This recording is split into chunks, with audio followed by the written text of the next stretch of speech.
so long as I'm in this Oval Office. Right. So welcome to Sunday, Ex Machina. I don't know. We'll have to work on some titles here, but kind of an UBERMEME thing. Good to see you, Stefan. Nice to see you as well, Andreas. And nice to you. see everybody else out there as well. So you can pretend that we can see you and begin to develop a parasocial relationship with your computer screen. Good point. It's like I feel like I see you. Do you remember those people that fell in love with their computers in the late 90s? There were like Mac computer users that used to do a lot of like sexting, but then eventually they fell in love with their actual computers because they're like, well, really, it's the computer itself, you know? That was the premise behind Poppy in her first couple albums before she went on tour and released a whole lot more music, but that it was Computer Boy, and that was she had her computerized boyfriend, and she was this coveted pop star, you know, beauty symbol, and yet she didn't want any man or any woman on earth. She loved her computer boyfriend.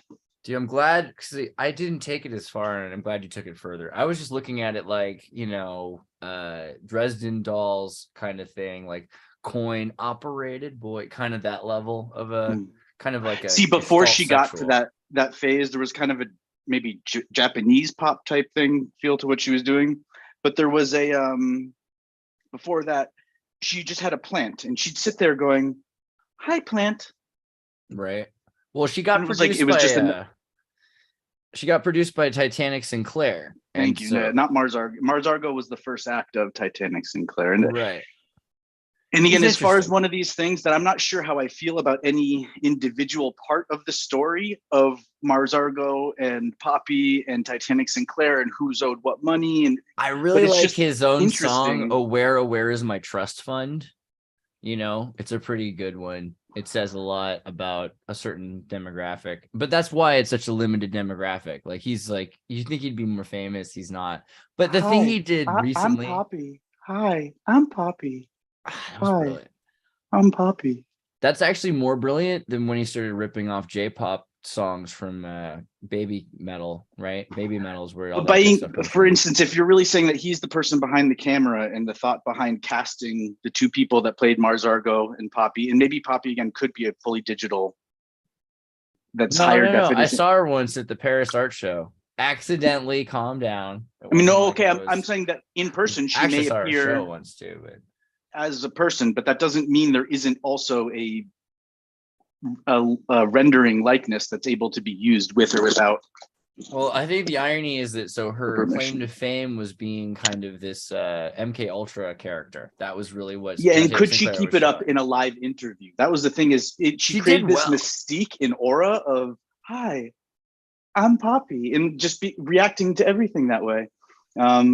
Well, that interview on TRL was interesting because the entire time Titanic Sinclair was there, and he was doing the sort of like guru thing where he's like meditating in the back, kind of holding her together like a handler, which of course is the visual cue, but it's only a visual cue for so many people that are interested in that. And sort of thing. First, the surface level, superficial consumption of this story is she being exploited? Is there a mannequin in the audience? Actually, if you go back 2 frames, that was kind of interesting. There was a mannequin right there, right? I swear.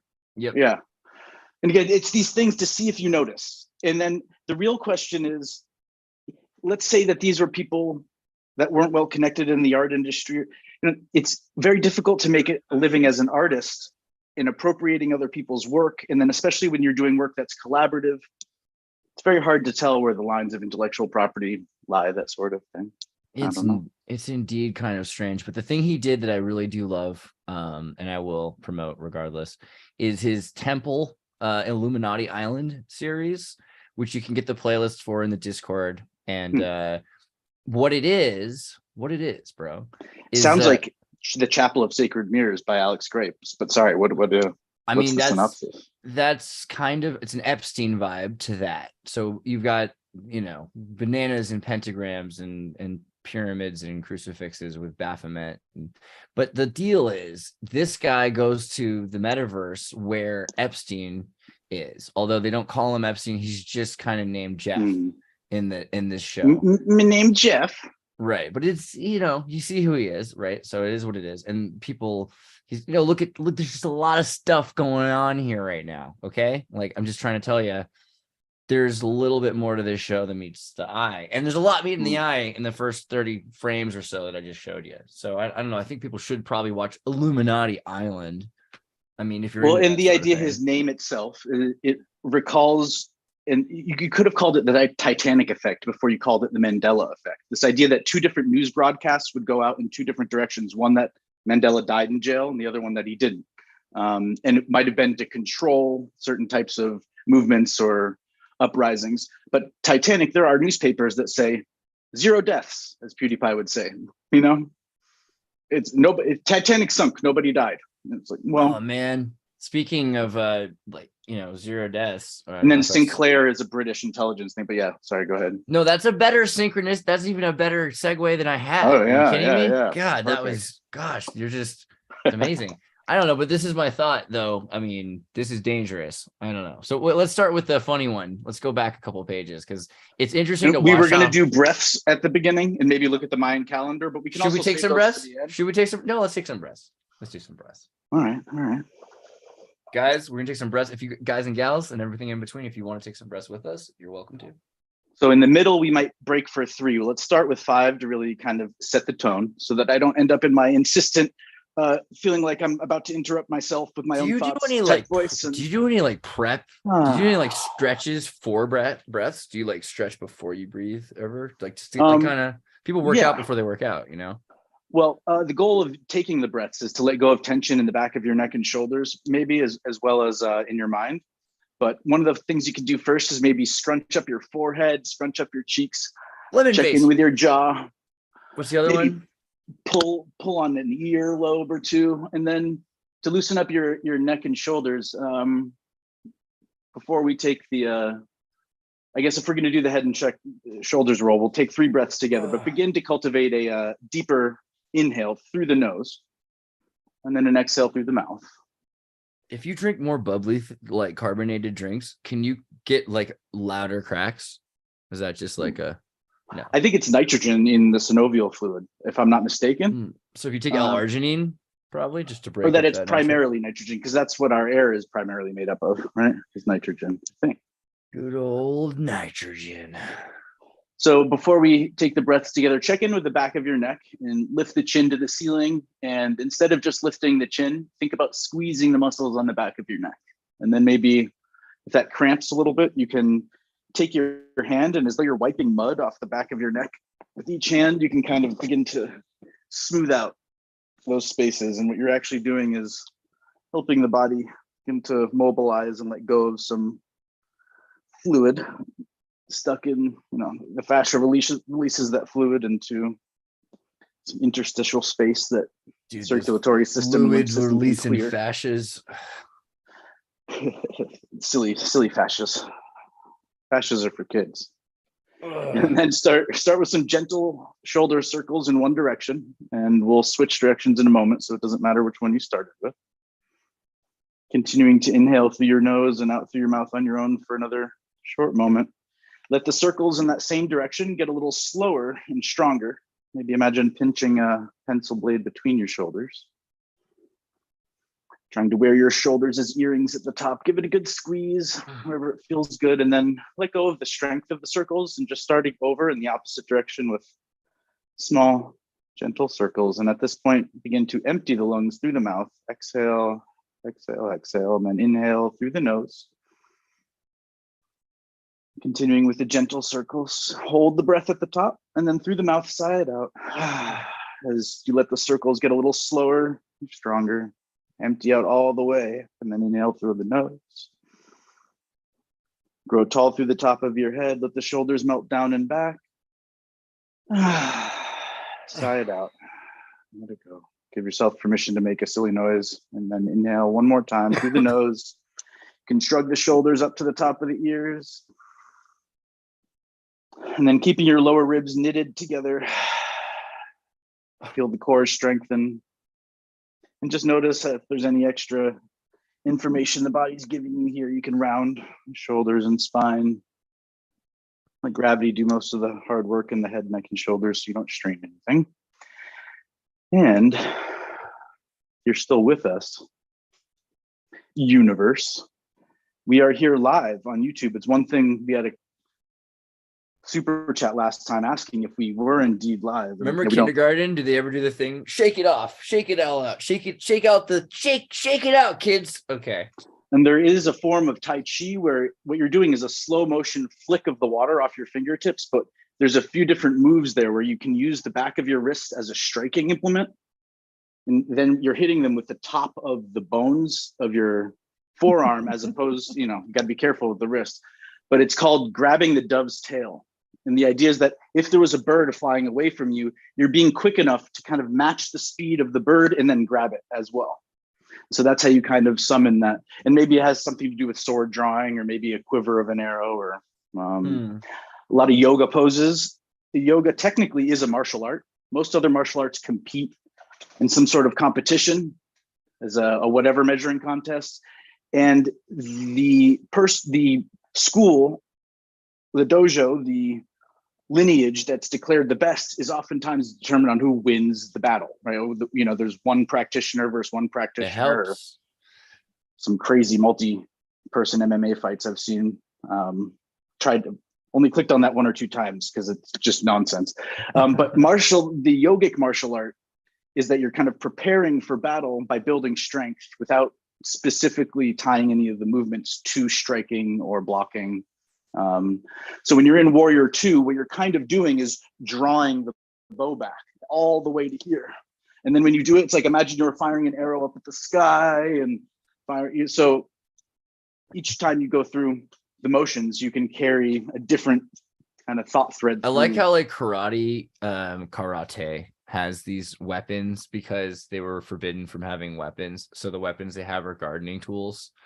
Most of the weapons are tools that you could use in a garden on purpose. Like even nunchucks are kind of for thrashing wheat, right? Maybe. Or I just found out nunchucks are legal in Canada, which is just like, I mean, imagine that. I don't know, like what kind of scenario did that? How that happened? Like, what did they do? What kid went crazy with nunchucks in Canada? It's just in this weird battle line of armed forces, the authorization of some governmental entity using force against a person who's just at home. They've blockaded themselves inside. Now, if they have a blade or a sword, you can kind of justify shooting them. But if the dude is just there with nunchucks, right? And what you've got 50 guys deep, and what you're gonna shoot him? He's just got. But in reality, there are types of. That's why maybe aluminum also was a very secretive, and titanium as well didn't really exist in science class in high school until Armageddon, and they made the movie with Bruce Willis where they made a spaceship out of titanium. It was like a space shuttle. It was titanium. Before that, no one ever talked about it's kind of convenient because if you have aluminum, I remember hearing about it in Silicon Valley. They were like, there's a bunch of people that were like, don't get titanium wedding rings. Like even as a little kid, they were like, because people were always like trying to prep you to be like, you should get married and it should be expensive and stuff like that. And one of the main ones was if you get a titanium wedding ring that you'll get in a car accident and you'll have to cut your finger off because they won't be able to remove the ring. I mean, that and wear sunblock, kind of the things I was warned about. That's messed up. Oh, okay. But the CBDC, no, is that right? That sounds wrong. Is that how we say that? The BCBDC, British Central Bank Digital Currency, right? Is that how we're going to do it? Now, are you talking about the reggae artist you have on regularly named what? That's kind of how it felt. Well, it's like we're supposed to get us comfortable. He didn't know that the nickname he gave himself was actually part of predictive programming for the Intel community that taps into the Xirtus VBDC's lesbian sister, the CBDC from Canada. And in reality, I'm sure the Vatican Bank also has a digital currency. And so what would you call, like there's PayPal that exists, like papal. Well, here's the comic sketch, right? It's like four little boxes on the newspaper next to each other. Just take the 4 newspapers and put them next to each other to make the comic sketch. So headline 1, British Central Bank digital currency still has a long way to go, government Carney says. Okay. And then you've got US Central Bank looking into the creation of digital currency. UK bank in particular. Sorry, go ahead. Well, this one was just before it. This is just before the Queen died. British lawmakers say a CBDC is likely to hurt financial stability, right? And then you go back and it's, where's the other one? How might a Bank of England, how might a US central bank digital currency work? Any UK CBDC would work alongside, not replace cash and bank deposits, and will continue to provide cash for as long as the public still want to use it. So there'll be a paper-backed version of it as soon as it's introduced, so you wouldn't notice that it happened. It would just be like, okay, well, you still have paper money if you want it. It's almost like you could photograph a $20 bill and then someone could use the barcode on there to exchange that for value on the other end. And then your $20 note, when it got scanned into the register, would come up as no good. So that is what it is, literally. And it's called a Bitcoin paper wallet, although it's not necessarily a Bitcoin, but the idea is you have a scanned bill. So the bill is no longer just looked at or exchanged. Now the bill is actually assigned to digital value immediately. It's a printed piece of paper. You could have 30, 40 people take photos and print the thing, but as long as you use it first, that would be a dead bill afterwards. It's almost like gift cards. Some people, what they do is they go and they make a thin line or something over the redeeming code for 10 star, and then when somehow they're able to then steal the money surreptitiously. I wouldn't like trust paper money with anything as valuable as Bitcoin, but with the British money, sure. Well, as far as British money goes, have you seen the 20 quid note from the 1930s and 40s from Britain? It was literally a handwritten fill in the blank type of thing your mom would write the groceries on. What, like this one? Like a check? Hold on. Loading. In the center of the screen. No, it's much less elaborate than that. Let's put it that way. That one at least has a background where. What years are we looking for? I typed in 1930s. Maybe 1940s. Oh yeah, no, it's the $5 note. That's the one. Yeah, pull that up. I'm just trying to even see it on my screen because you're centered in the center of my screen. There may be one that's even sadder than that. But we were talking last time. Yeah. There you go. Okay, yeah. So imagine it's like if you had a half decent postcard printing press, you could just make these at home. I mean, who the fuck is kidding who? So at one point, these went expired. The Soviet Union did that. U.S. history. But recently, the British. Last episode we were talking about the British currency. That's like stale bread apparently, and American money isn't going stale. So one thing to keep in mind: if the UK is the one rolling out the central bank digital currency, if the electricity goes down, and/or you and I don't know how to make a screen. Here's a hand-drawn note from Ninja, the German penman or counterfeiter. Wow, that's amazing. So, I mean, in Germany, these were common. The Soviet Union had copy machines, and they had figured out how to, and I think the Japanese or the Koreans did this too, how to just make, to figure out the serial number by doing just tons and tons and tons of the same note. So they could produce 1,000 of the same note and then spread it to 1,000 different cities. So, in your Discord, someone showed the type of, it's almost like a jeweler's loop, and it's this tiny little prism. And what it allows you to do is look at something, and then it fractures the light coming through. So you're looking down at the screen at the same time, and it kind of overlays the two images. Dude, look at this Irish money. The crux of it is by the time you've drawn a 100-pound note at that level of detail, your skill as an artist and the time it took to do that painstaking work is worth far more than the 100. Dude, can you imagine being in Ireland when they still had like Catan, RuneScape, Monopoly currency? Like, this is ridiculous. Like, this is cool on this side, don't get me wrong. And this isn't uncool, but like, if I were a gamer, would I know what the Catan RuneScape means? I don't know. Catan's a game. That's true. Yeah. That is true.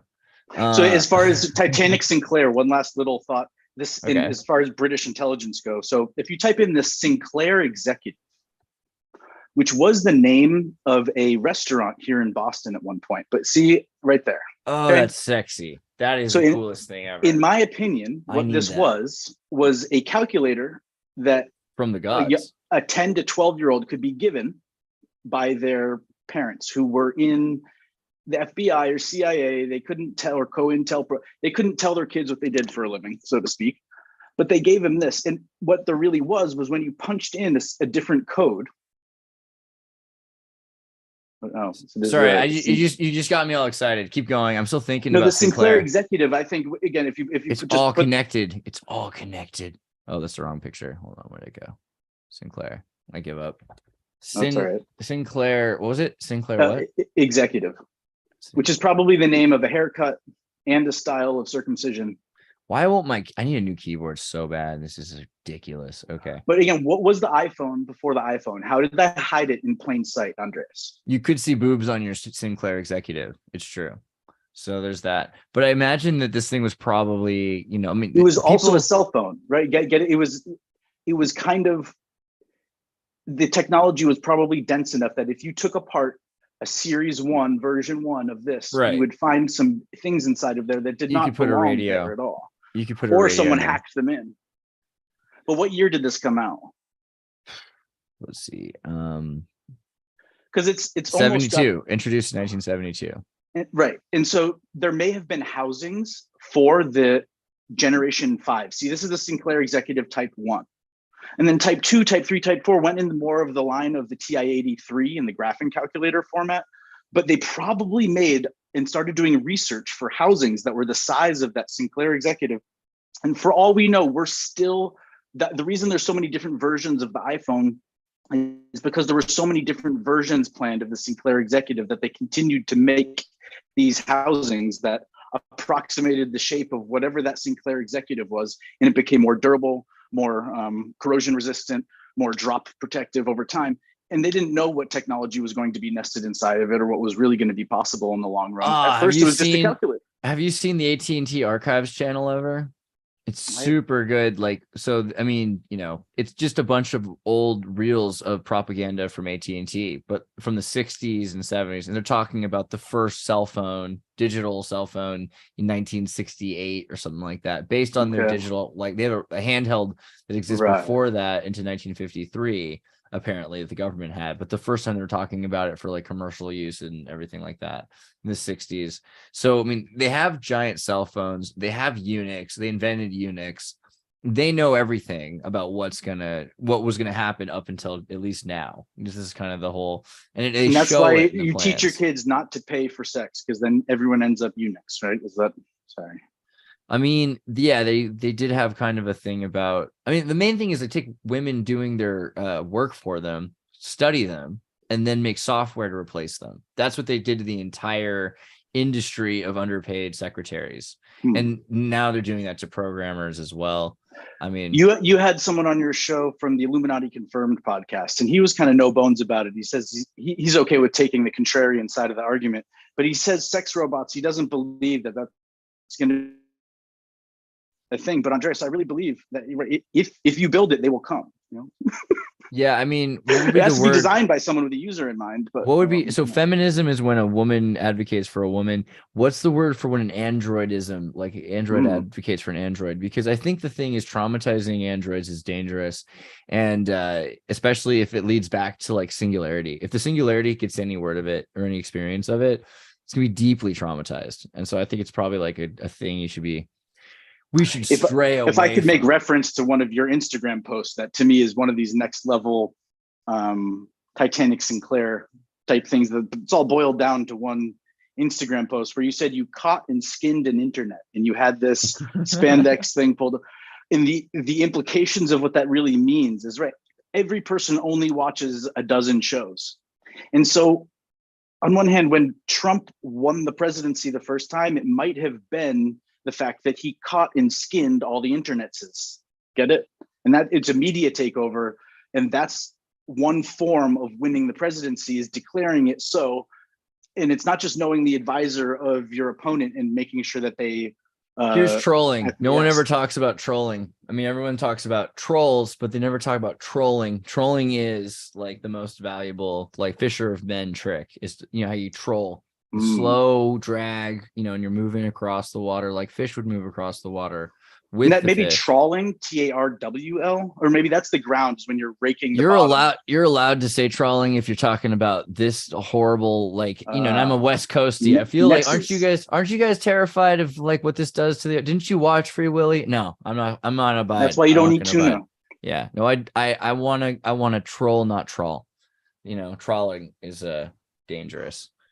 And, you know, it leads to like less people to troll, I think is the idea. But you can troll in a positive way this way, because really what you're doing is you're just bringing them in. You're not really, and that's what a lot of trolls do. People think of it wrong. They're going into 1,000 different comment sections and they're leaving 1,000 different comments, and each one of them is engaging like a little thing. It's like a little hook, you know, that's hooking somebody. Right. Go for the hook. And, you know, I don't think fish are nearly as innocent as people think, or as dumb as you know, clearly a fish looks at that and he's like, I know better, but it's just so alluring, you know? Well, and it's like the Sinclair executive, Sinclair Broadcasting is also the people that released the commercial where they showed 50 different local newscasters all reading the same thing about how it's really dangerous when news is for sale, because then everyone ends up just reading the same line. And there's that meta moment where they're all saying the thing that's warning you against the thing that they're actually doing while they're doing it. Dude, the Titanic Sinclair was really a brutal thing, though. The Titanic, I'm sorry, not the Titanic Sinclair, the Spectrum 128K. And so people don't realize back then, if you had one of these things, you're jacking into the internet. Like there's only so much connection to it. But if you could get a computer that connected through the library or something to the internet, then you had access to everything anyway, because it was instantaneous, just like it is now, connected to a server somewhere. So, I mean, you could do amazing stuff with a calculator. This is not much more powerful of a chip, really. Well, and you could probably, like Neo, look at the code and figure out whether or not you're actually seeing just one layer deep into the matrix, or if you're actually querying all the databases with the same algorithm. Or have you heard of the mercury vapor arc rectifier? No. The One of these things that was mercury actually vapor arc rectifier, is that right? Yeah. And oftentimes it comes, so it's when they say that they had vacuum tubes in Dendera in Egypt, it's one thing if they had, again, it was a monocoil or a dual coil or a tricoil, they might have had a triode, but then there's this thing, dude. Gorgeous. And outside of the glass blowing aspect of how would you begin to make it's technical glass, right? But the cool thing is there are still some trolley systems, some underground subway systems that operate with this at its heart. So when you have the movie Back to the Future, which I know you are a big fan of, the lore and canon and mythology behind it, what's the device in the car? It's called Mr. Fusion. The flux capacitor. Oh, right? the flux, right. So the flux capacitor is a play on my mind in that mercury arc rectifier. It's like, go ahead and explain like this. Yeah, okay, it's magical. It's got some crazy thing in there. It's a nuclear battery.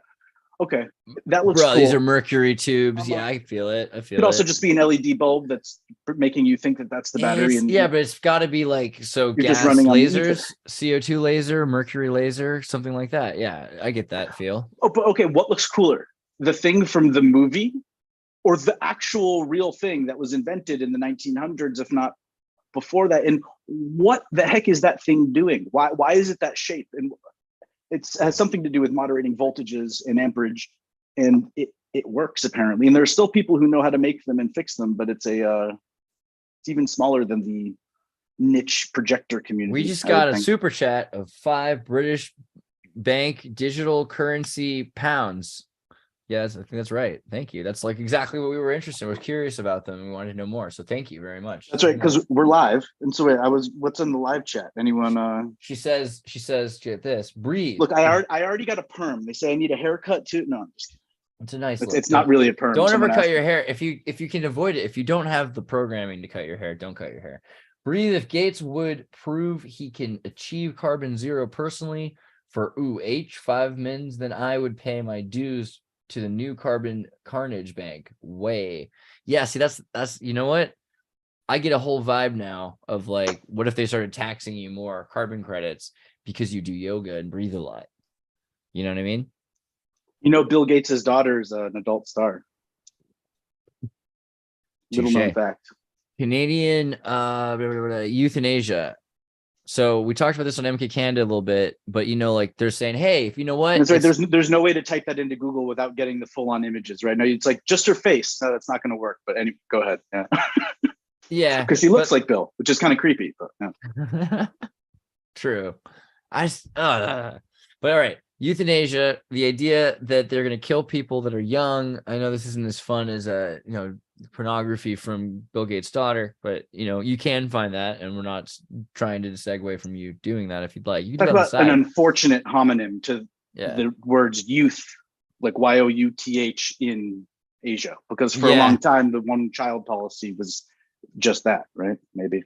Yeah, it feels similar. I mean, the thing is, Canada's got all these bills. C11's one of them. C14, though, really close to C11, the one that's like propaganda and stuff.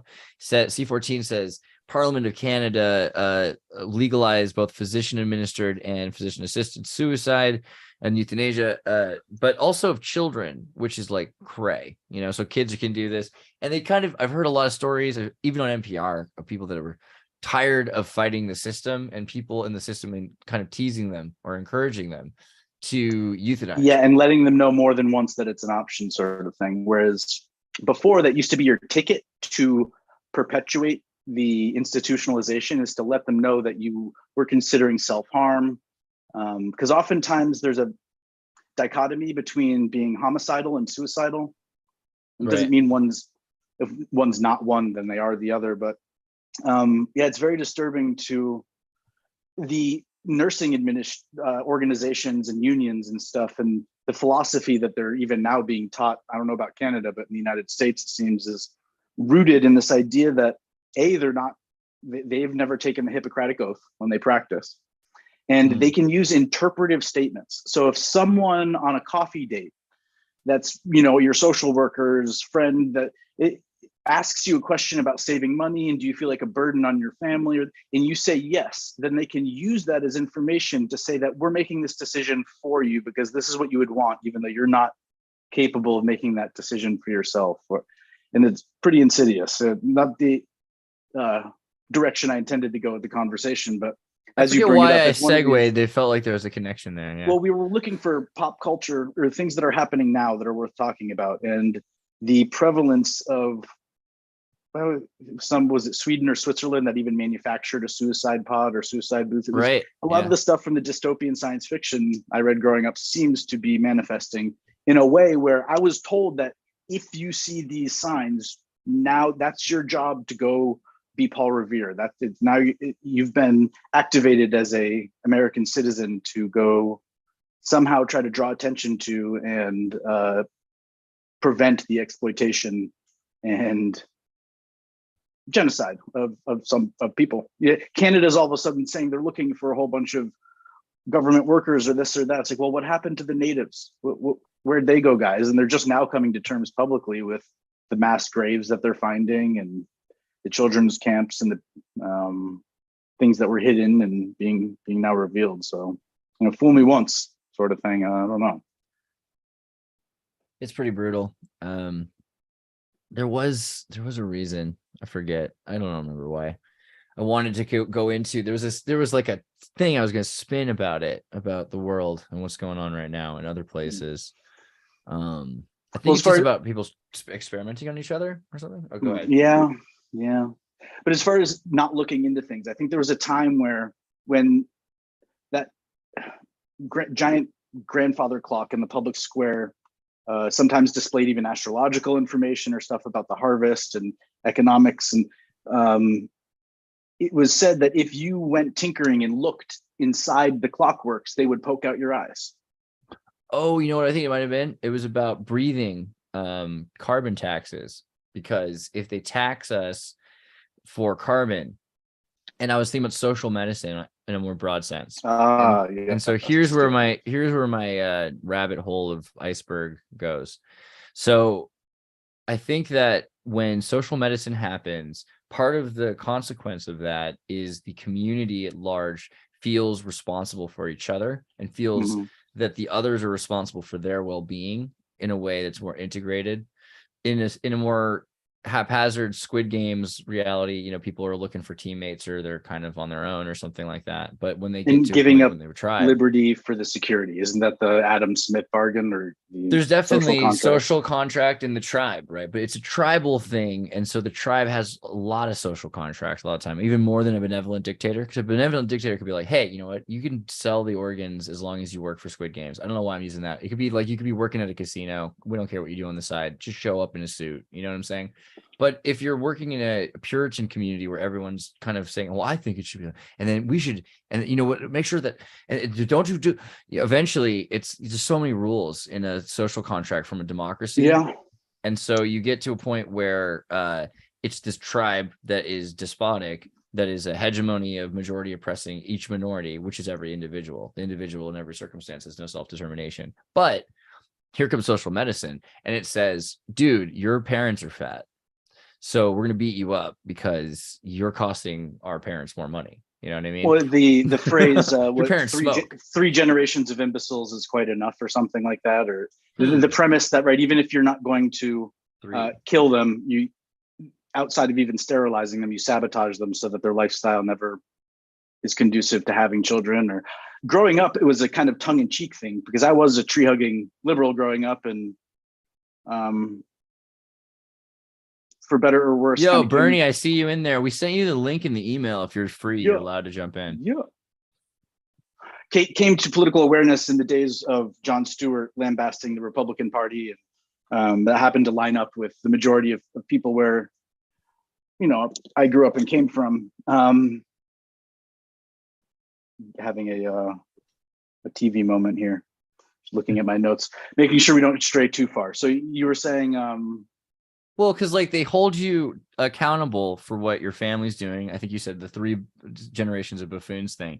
In Denmark, I used to see they would tie up people at 20 years old. If you're not married at 20, they tie you up in the street naked and cover you with like sugar, and then at 25 with cinnamon and paprika and other spices. This has been going on clearly at least since the 1600s, probably since the 9th century or further, where, you know, this, and the thing is, the lamppost that you're tied to used to be a bonfire, you know, pole or something like that. And so they've carried on the tradition of ostracizing you until you get married and have a family, right? That's like the way that you're made. I don't want to have to get the cinnamon, so I better get married by 25. You know, that's a tradition that sounds like the dive boat I was on, which was a liveaboard where you're diving 4 or 5 times a day, scuba diving. And if it's your birthday and you're new, you don't realize this, but right before you jump in the water, they dump chocolate syrup and sugar, and they basically tar and feather you with food. And then you're about to jump in the water anyways, so it's all going to rinse off. But it's not just guys, it's I guess. An interesting way to. Look at this, so curry. Growing up, my joke was that I'm going to be an environmentalist, and I'm going to embody that by not having children and smoking cigarettes. And I think at the time it was one of these Stephen Colbert type jokes where I was saying it because I never thought I would smoke cigarettes or tobacco. And I kind of assumed I would settle down and have kids. Yeah, or else look what they could do to you. I mean, but now, so at least maybe I've done my part to some extent. This is the nicer version of it. I've seen, like, it's a lot of times a dude tied. They're always tied up. So either tied to a chair. A lot of times they're tied to a pole. I've seen them usually in the streets tied to a pole. Maybe they don't always have a pole, but you know, you can see this is, and it's kind of the bonfire ritual, right? And there's some other choice words. There's an information hazard with the cinnamon challenge. You've seen that where people take a scoop of it and then they try to whistle within a minute or something, right? Like eating a saltine. But the problem is it's so hydrophobic that if you take a big scoop of cinnamon and you inhale, it actually then coats your lungs, and people have died, if not ended up in the hospital. Right. And so it's cinnamon this monkey see, monkey do thing. And yes, you and I are adults, and we can hopefully have some sort of filter and measure about the things we choose to emulate outside of, you know, whatever ideals or I want to make all organic cellulose Tide Pod shaped like supplements that with just maca and stuff, nothing poisonous, you know. But that's where Bo Burnham's line is like the most terrifying thing is that the internet doesn't have a button of like, click here if you are this old. Like, you can just go on the internet. And so, but then that's the thing, the social hazing and social shame that comes with tribalism. That's outside of the sexual exploitation or exposure or that sort of thing, even outside of that, there's just even simple information hazards where people will, I think you could it's make a bad thing. I don't think it's a good thing. I don't know. Maybe it is. People like it because it's like it keeps society in line. They like the idea of an order in a city, and Well, it's like. But I think covering people in cinnamon because they're not getting married, maybe. That's actually you're like, and part of me is like, it's good because then it's going to get people to get married. Like, what is this? Maybe we shouldn't be interfering in people's lives like this. I don't know. Maybe letting people do what they want to do is okay, but maybe you only want a certain subset of the population to have freedom. What is well, the so rule? here's an interesting, and outside of knowing and having access to certain technology or know-how or methods for art creation or content creation, recently China was building a giant highway through a desert. And there was this massive volume of sand that they needed to move in a very short amount of time. And they kind of announced that they were going to do it and somehow pulled it off. But the way it was kind of described is right. There's almost like Transformers or Power Rangers or the planet, Captain Planet. It's like our powers combined. You brought in the sound tech engineer and the vibration engineer and the PA, and somehow they figured out how to take the thing that moved an entire mountain of sand from here to here and leveled out this area. And it's in Men in Black. There's this small gun, and they press a button, and like lightning bolt shoots out, and the Grand Canyon is there afterwards. And they were like, "Oh, oops!" And on one hand, you don't want any one person to know how to do the whole thing. And so being able to design almost like a way to protect the secret recipe for KFC's herbs and spices, or what's Coca-Cola's secret recipe, is that no one person knows all of it. And there's no way to kind of, similar thing with the nuclear football. Trump even tapped into Bill Belichick as a coach, not just for war strategy and gaming and forethought and tactics and how to motivate people, but specifically, something about carrying the nuclear football. If you're really going to game plan the most important thing and leave something behind as a blueprint as a president for the future, that might be a good idiot-proof thing to build and implement. Oh, you know what? Here's a question for you. Have you seen this? I think you know this. So you look at the Senate and everything like that, but no one ever looks at the chairs. And this is right. the chair cover. So my question to you is, what do you think this does to our congresspersons' asses, and let alone their minds? Now, Andreas, if you had to guess what year it was that they changed it to that fabric and it stayed since, no, just ballpark. 1860. I don't know. Like 1940 something or other. Okay, right? Cool. So it has been a long time. All right. I figured. But hold on. What else? What other symbol? What other symbol? Again, pattern recognition. Wait. What year again? What are you seeing? What do you see? I just see some. I smiley. I see them in Greek both faces. directions, though. The fact that they're in both directions means that it's a Greek symbol, I believe. Yeah, it's meant to represent Hercules, water and Disney. I see a bunch of Disney Hercules merchandise. That's the first thing that comes to mind because I'm a good boy. But when I wonder for you though, what year did you say? 1940 what? Something or other. 1940 what? So if it was 1940, I believe it was after 45. If we're gonna narrow it down, if we're playing a no, I was just calling it what? It could be 1940. I mean, are we leaving it to our audience to have imagination? Or? What do you think that the most logical connotations would be in 1940? Because this is what we're right. They're like, I have an idea. You know what? You guys don't get to use that. We do. And would you be surprised if this is in Congress, but what's in the Senate? It's the same pattern, but red background. So, okay, let's see that Senate.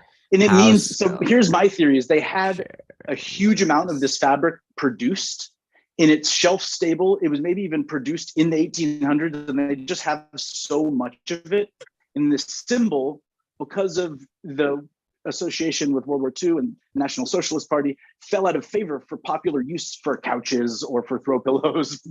I don't even know where to find it. And so Congress footed the bill, and they're subsidizing. But no, sorry, no. That's good for them. Because you want to keep jobs. But the thing that's weird, you go to a lot of other countries, you'll still see it. It's in India, it's in South America. It makes its way into Indian restaurants, like the little window shades. It's in Greece.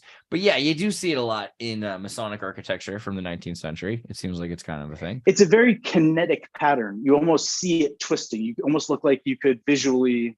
Yeah, it feels super Arabic. Everyone wants to go with the Vedic and connection, but the way they're doing it here, It's like this kind of yin Maybe yang it's sign. it's a magnified version of an old LED screen that they used to play Super Mario Brothers on, and this is just showing you what the circuits looked like when they were super close up. And one was And it's kind of like a weird video game of checkers, dude. What's that company? Oh gosh, what is it called? Computer, Dorian. Have you heard of the Commodorian? Sorry, that was like way too much time for us to Commodore. be like, I've heard of the Commodore computer. yeah, the Commodore computer. Commodorian. Is that what it's gonna? The commode. That's interesting. The commode is the bathroom, right? Isn't that in that? Where do people use their phone the most? The computer now is always used in Okay, well, you've heard of the Commodore. You heard of the accordion. Now get ready for the Commodore accordion. Commodorian. Yeah. So I'm so like. How about a hurdy-gurdy? Have you ever heard hurdy-gurdy? I feel like dude, Bernie I had hurdy-gurdy. I had hurdy-gurdy. Hurdy-gurdy. Let me see if I can just give you a. Now the left loop. This guy is a genius, so I hope he's not upset that I'm trying to show him like how cool this is. What happened to Bernie? I thought Bernie was going to join us. I mean, isn't that amazing? That's pretty cool. Oh, and these parts here, the bag nice made out of 10-inch floppies. Yeah, that's right. Okay. The bellows you're saying are made out of floppy disks. That's quality. I'm just saying. Okay, so the Commodorian, like that's an amazing invention, right? Like, come on, that's like people are arguing about nonsense while this guy's out there changing the world. So I don't know. But what is so this in the chat? I've got a clip to a link, unless you were hopping to something. Oh yeah, yeah. So yeah, here's before we get to the images I sent you, let's just quickly go to that. Okay, 1 second. Alex. And is it popping up? Is the question.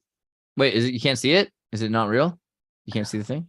I don't see Alex there. No. Oh no! I thought you want. Oh, you want to do the Alexing first. First and foremost. Very good. Okay, let's make sure the audio is coming through. I got the audio this time. I have full control over these cats. They listen to me. They follow my, they actually also are Scientologists as well. They all follow the teachings of L. Ron Hubbard as well. So yeah, I have full control. My God, you heard it here. You heard it here first. What do you think? Is Alex Stein secretly a cat mind controlling Scientologist? It must be true because he said it on my show. But the cats. Okay, so. I don't know. You've spent time in California and traveled a bit. That can be a way of saying. I like how you said that because it's like you've been around the world. You've seen some things. Well, I wouldn't expect necessarily Is it Rafi or Raphael? Yeah, he knows like 8 different languages, but he might not have heard the colloquialism of. Man, these cats, this is what they do. Indeed. And so it sounds like Alex Stein is there going and saying this about all of you guys, where he's saying, "Oh, I control all these cats." Oh, these cats. Yeah, I get. And that's kind of what. Anytime I like it. Someone who's slightly paranoid, perhaps, and knows about Scientology personality testing, what's it called, auditing or something, they might always. Why am I going to go on this podcast? What are these questions he's asking me? And, if you're an intelligence official, you've been like trained to look out for these type of things, but in reality, so the meta part of that is that I had just sent a $2 or maybe a $5 super chat that had said, I bet Alex could take a cat and put it around his neck. Because usually if you do that, you're on. You get scratched the shit out of by those back feet. They start bunny kicking and it's going to freak out because it's not like, what Alex. Are you doing? No. Well, especially with his cats. So you make them kind of kid safe. But so there was this Pavlovian thing where it's kind of breaking the fourth wall in this Web 3.0 thing where some of my favorite creators and some, Alex just got his blue check mark. So maybe he's a little more official now that he's willing to pay for it. I think we got a couple more days, right? Tomorrow, hopefully tomorrow. That's one week. Ojalá. But so I said something that made him do something. And then I clipped what he said to take it out of context that made it look like he said something about controlling other people. So it was just this weird. Dude, I got to kind of sink for that, I guess. Macaulay Culkin, Michael Jackson story, what I'm talking about. So there's that interview. Go ahead. Sorry. Yeah, it's like I believe you're a good CGI enough artist that you could. Dude, I spend my days just being upset that I didn't do the CGI for things. I'm like, God, I would have done it so much better. Yeah. Well, and this is a short thought. It's almost like a Bitcoin authentication of a live stream because getting a real cat to look good in CGI and have it just like move it in an awkward way and capturing how a cat actually moves is a way to say, oh, I believe that's right. The face, I guess, could still be morphed, but at least you believe you're on a live connection with someone. I wish I had the thing, because like there's two sides, two stories. I wish I had the thing, because there was a great one where it was like 20 years ago. They asked him what he said, and he's like, well, yeah, I slept in Michael Jackson's bedroom, but Michael Jackson's bedroom is 2 stories. It's like you have to go up a ladder, and there's a bunch of huge. But in some families, there was the uncle that would take the kids when they turned 18 to the strip club. Now, everyone else thought that was a little bit of a ridiculous thing to do, but when the kids have been sheltered for a certain amount of time, it was inferred, though, that he meant that it was a 2-story building, as opposed to that it was his story and my story, or there's our story and the truth, or whatever it could be. And there was the movie where he was the good brother or the bad brother. It was one of his first roles. I thought it was. Yeah, that was a good movie. I like that stuff. I like that when I was little, because I was like, that's me. Is that why you don't have any siblings? No, I'm just kidding. No, I do. I got a brother. Yeah, he's younger than me. Yeah. He's like well adjusted, I would almost say. Speaking of well adjusted, it is a yellow electric human.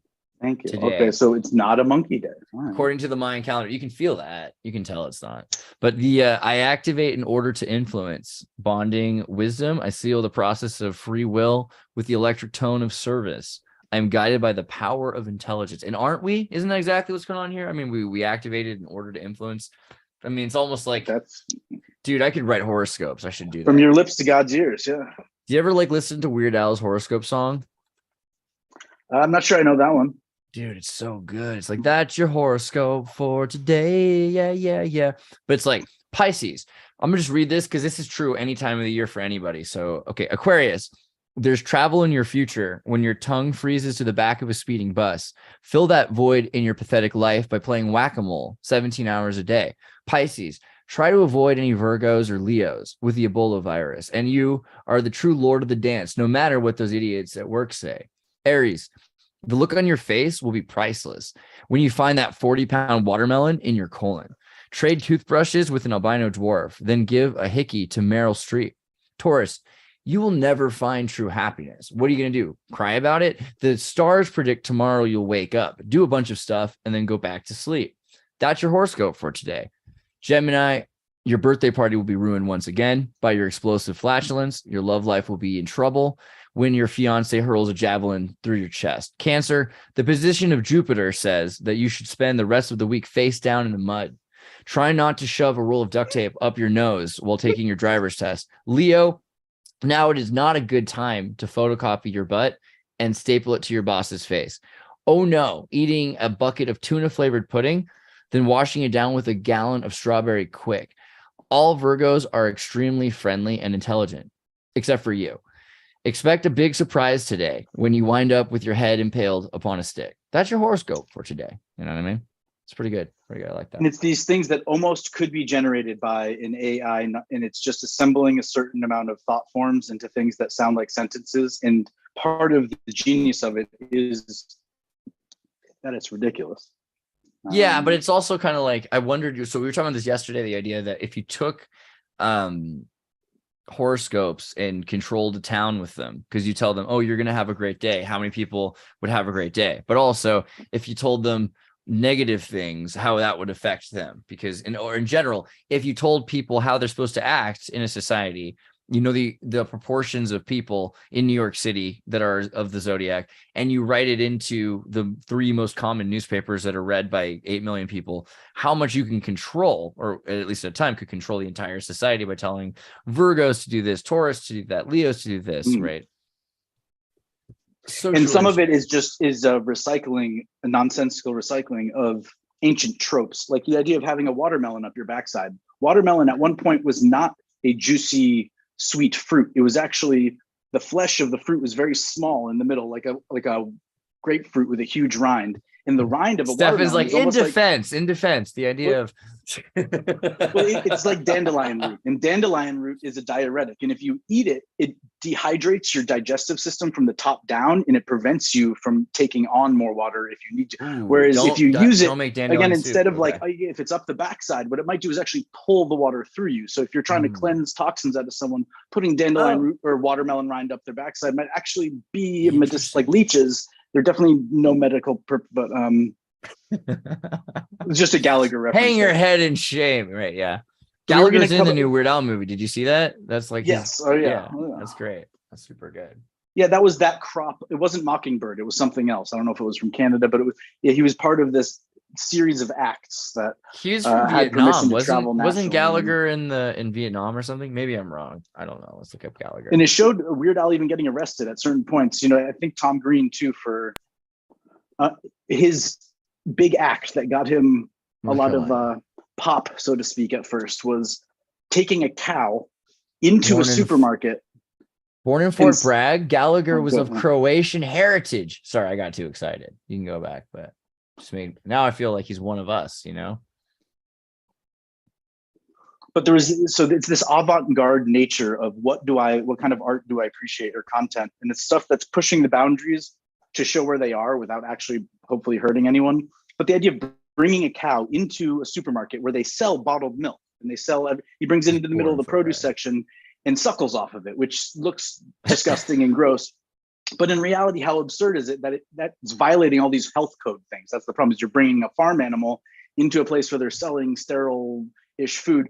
But how preposterous, right? We have the bottled milk product of that animal, but you're breaking every single societal norm and code and health violation by bringing the cow into the supermarket. Somehow you've just two things in the same place at the same time. I got like 7 days once on Facebook because I showed a picture of a lady fully clothed, mind you, but like drinking milk from a cow directly. And the irony being that there was an ad with this supplied for milk. So it wasn't the milk, wasn't the drinking of the milk, wasn't even, it's just like the proximity, not having like consumerism in between. I blame Big Gatorade. Big Gatorade's always at fault. How about Britney Spears, speaking of like semi-nude photos, posting those Tartarian maps again? Yeah. It'd be awesome. As far as like, if we're going to try to get these 5-minute people, a possible title, The Daily Decode or Wait and Tell Me. Dude, Britney Spears is a freaking genius. It's too bad that they like kept her from getting an education on purpose and like. And I love that she's willing to dance in front of and just kind of show her. She's got very classically trained. You can tell by the way she moves, and she's just celebrating who she is. And some people call her out when she shows more skin than they think. I don't know where to find the maps directly. See, that's the problem. As soon as I go looking for Britney Spears, you know it's not gonna be maps. It's gonna be all the Britney dances. But yeah, she's been doing some interesting stuff on top of that. She's like, look at me, look at Tartaria. And that's kind of interesting that she's. Well, that was an interesting, that juxtaposition where in one post. It's just real reality check. She's on YouTube. She's watching YouTube videos. You know what I mean? And she's probably watching like weird Tartarian research. I mean, when videos. People look for the weirdest corner in the internet, they find you, Andreas. That's why she's a girl from the Midwest. You know what I mean? Like they're all looking on the internet trying to find the truth. We all are, you know. And weird, I don't know what weirdest means. And the most intriguing. That's what I think. Weird. Good call there. Weird. Let me see if I can pull that up because that's always. What is that? I thought it was a wealthy Eastern. No, it's Western. Weird, educated, and this is the word weird or something like that. That's where the word weird comes from, and so there's a whole wiki on it, which makes me feel good. Weird is a concept in Anglo-Saxon culture roughly corresponding to fate or personal destiny. The word is ancestral to the modern word weird, which meaning is drifted towards an adjective used with more general sense of supernatural or uncanny or unexpected. The cognate term weird is urður, which a similar meaning, but also personified as a deity. Urður or Urd, one of the Norns in the Norse mythology. The word also appears in the name of the well where the Norns meet. So, well of destiny. Yeah. Well, how about even just word? It is under acknowledged how weird it is that. But how cool is that when people say you're weird, they're saying you're destined, you know? You're like, you're just destined, you know? It's not bad. Yeah. He's unique. I got a great compliment I felt, or some feedback in the last video. Someone was saying, like, you deserve one of those stickers that just says like, not I'm different or something, but you know. Special?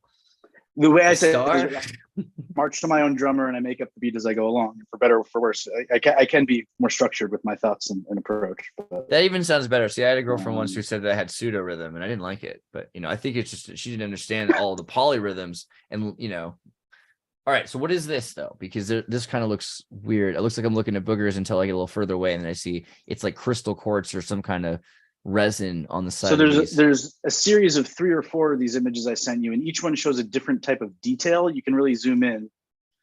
And then here's something to compare it to, something that's known to be thousands of years old and very small and intricately carved. So they have these seals. What is this, jade, or what is this made out of? Resin? Yeah, a type of jade.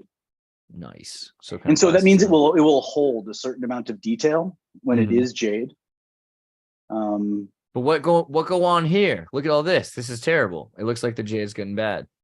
Well, but what you're looking at is around a square inch in area, and so yes, certain features do seem to be worn or not. Or it's mainly though there's new calcium deposits or something that's on top of it that could be clean. Could be. You see how the teeth on the side of the guy's head there's like a headdress. Yeah. And there's teeth in the dragon, and you get to a certain resolution, and instead of seeing individual teeth, you're seeing holes drilled. Well, again, you just skipped away from the image, but that's right. And so here's, and so on one hand, that could be speaking to the resolution that they're capable, but then you look underneath those teeth and you see the hair on the bottom of its chin, and you see how fine those grooves are. And on one hand, with a CNC machine, you could make a smoothing pass on those and grind all the detail away. But the intention of these photos is just to try to understand the type of machine that would be used even today. What could you ever use a carving drill, like a bow drill like this?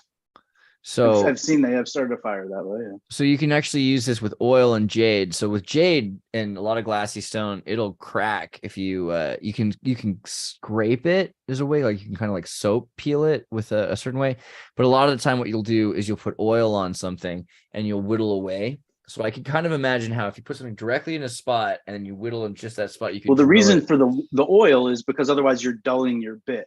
Potentially. See, the amazing thing about this, if the stone is slightly metallic, I don't know if it's a composite, something that was made similar to like the blocks in the pyramids. At first they said they were natural sandstone, and now it seems like they might be a geopolymer. But if you do go to the next image, you can see that the resolution of the passes that are made on the carvings are about 0.2 millimeters, it looks like.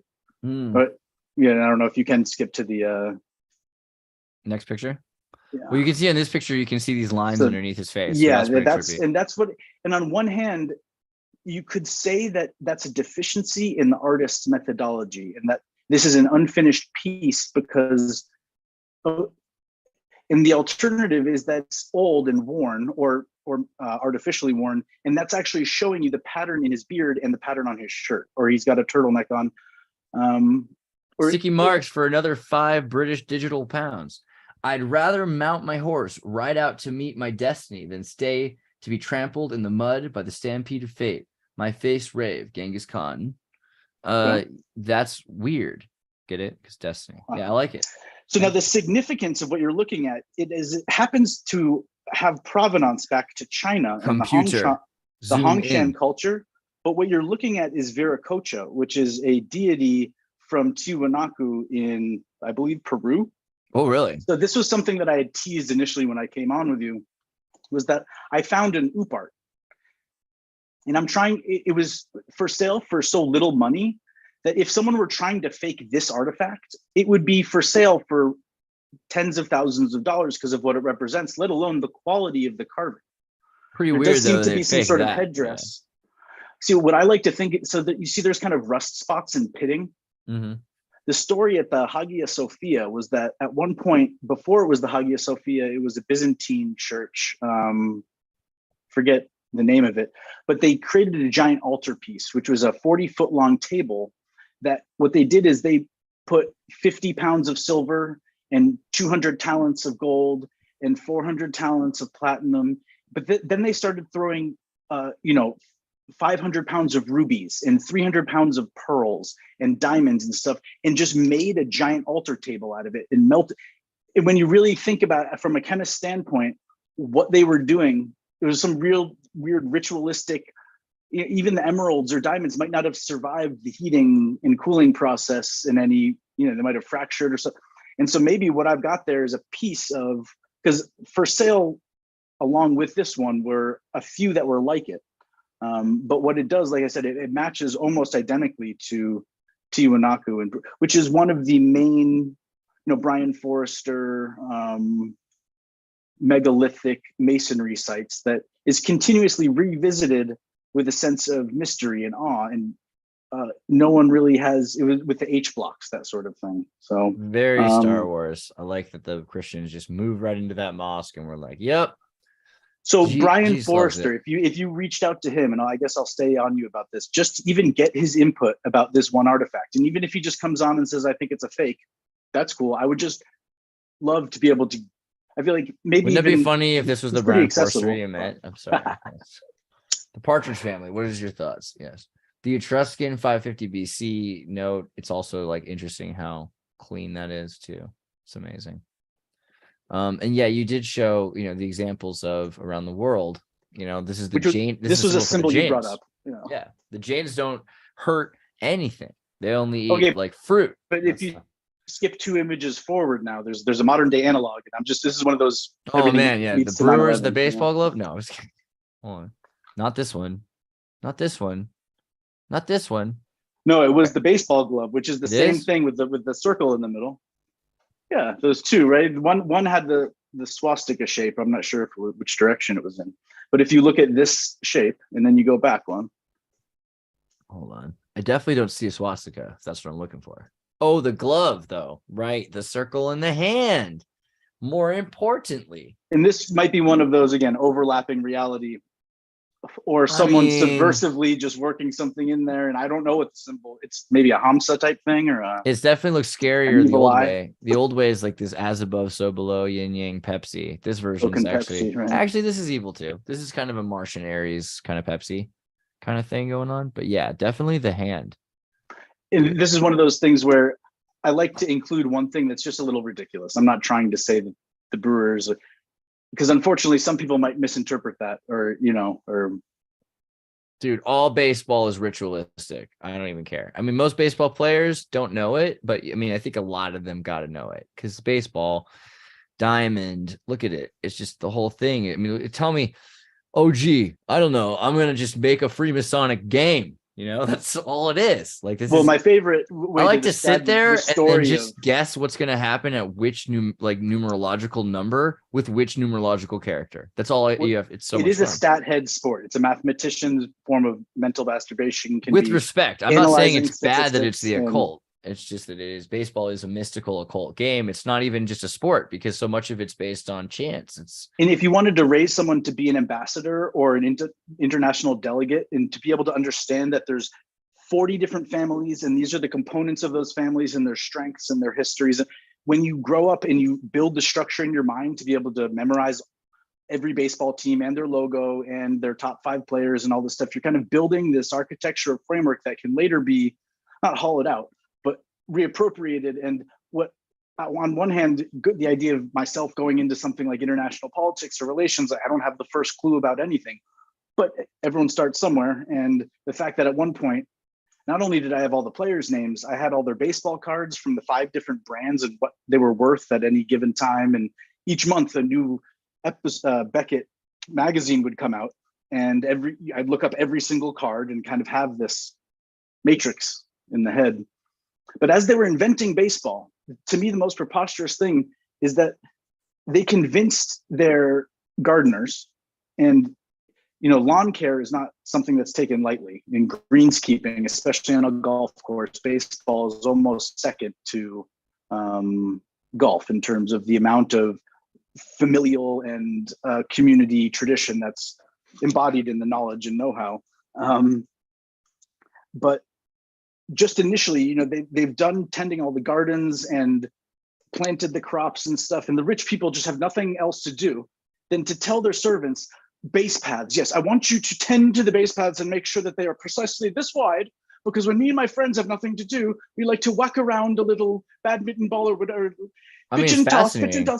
and then but you're somehow, as part of this recreational sport, you're convincing what could be perceived as an underclass. Perhaps they're just the landscapers, the placeholders, they're holding space for all good things this come type in of threes, recreation. all bad things come in threes. Like But the it's fact 10 to that the it's, base paths, to the base paths. I was looking at that article just now, like it's just talking about there's historical reasons for all these things. It doesn't really explain, but it says, you know, there was 7 or 9. They were arguing over whether there should be 7 or 9 on each side. And it was obvious that it should be 9 because it's 2 and that'd be 18, and 18 is the holy number, and everything comes down to the 18 diamond. And you know, there's so many other little that's for the daily decode with Mr. Platt, you know, when we bring him in, or Mr. Plate, excuse me. yeah, right. But the idea of we Also brought the up symbol here too, though, like the symbol here is the life rune, and when you're coming up to it, you're throwing at death, you know. Wow. Because it does have a lot of like Nordic symbology. Baseball, if you've ever looked at stickball and the British games, it's like a communal. No, we do still. It's a form of child sacrifice. And playing third base or pitcher, absolutely. when you get to high school, every single pitch, when you get buzzed by a line drive up the middle, and you know you didn't have time to react, and if it had come at your forehead, it would have hit you in the forehead. Baseball used to kill people a lot. People used to die playing baseball originally, and I didn't get crossfire in the trenches. Well, but a no, lot it of was these a guys voluntary were thing. We'd keep going back out there, and a lot of these guys were fruit pickers. So they'd travel by train with the hobos, and they get to a place, and then not everybody, but like it was a big thing for fruit pickers to also play baseball or stickball. And then after the game, this is still a thing. People go out into the field and they all talk about the thing. So I mean, baseball is such a philosophical mechanism in our culture, a universalizing one. And when you're playing home run derby with your friends on the little league field and someone's lobbing it in from the pitcher's mound, there's an obligation to try to pull it, and you try to hit it so that when you're learning baseball, what you're taught is to hit the ball right back up the middle, right where it came from. That's the perfect hit. But when you're playing with your friends or co-ed softball, for instance, it's not so cute when you drill the pitcher and it's a woman or a man for that matter. But instead of trying to go for the best hit, there's this split second reaction where you're going, no, I'm going to, no matter what, make sure I pull the ball if I'm swinging this hard, because the last thing that I want, there's no good outcome that comes from hitting the ball back up the middle when you're playing co-ed softball or slow pitch softball necessarily. But in the major leagues, there's, you know, Pedro Martinez was this kind of wiry guy, but he could throw 100 miles an hour, and he had this snapback. And as soon as he was done pitching, he would have this reverse motion where he's preparing to defend himself from. And there are more and more modern pitchers that just kind of get up there and chuck.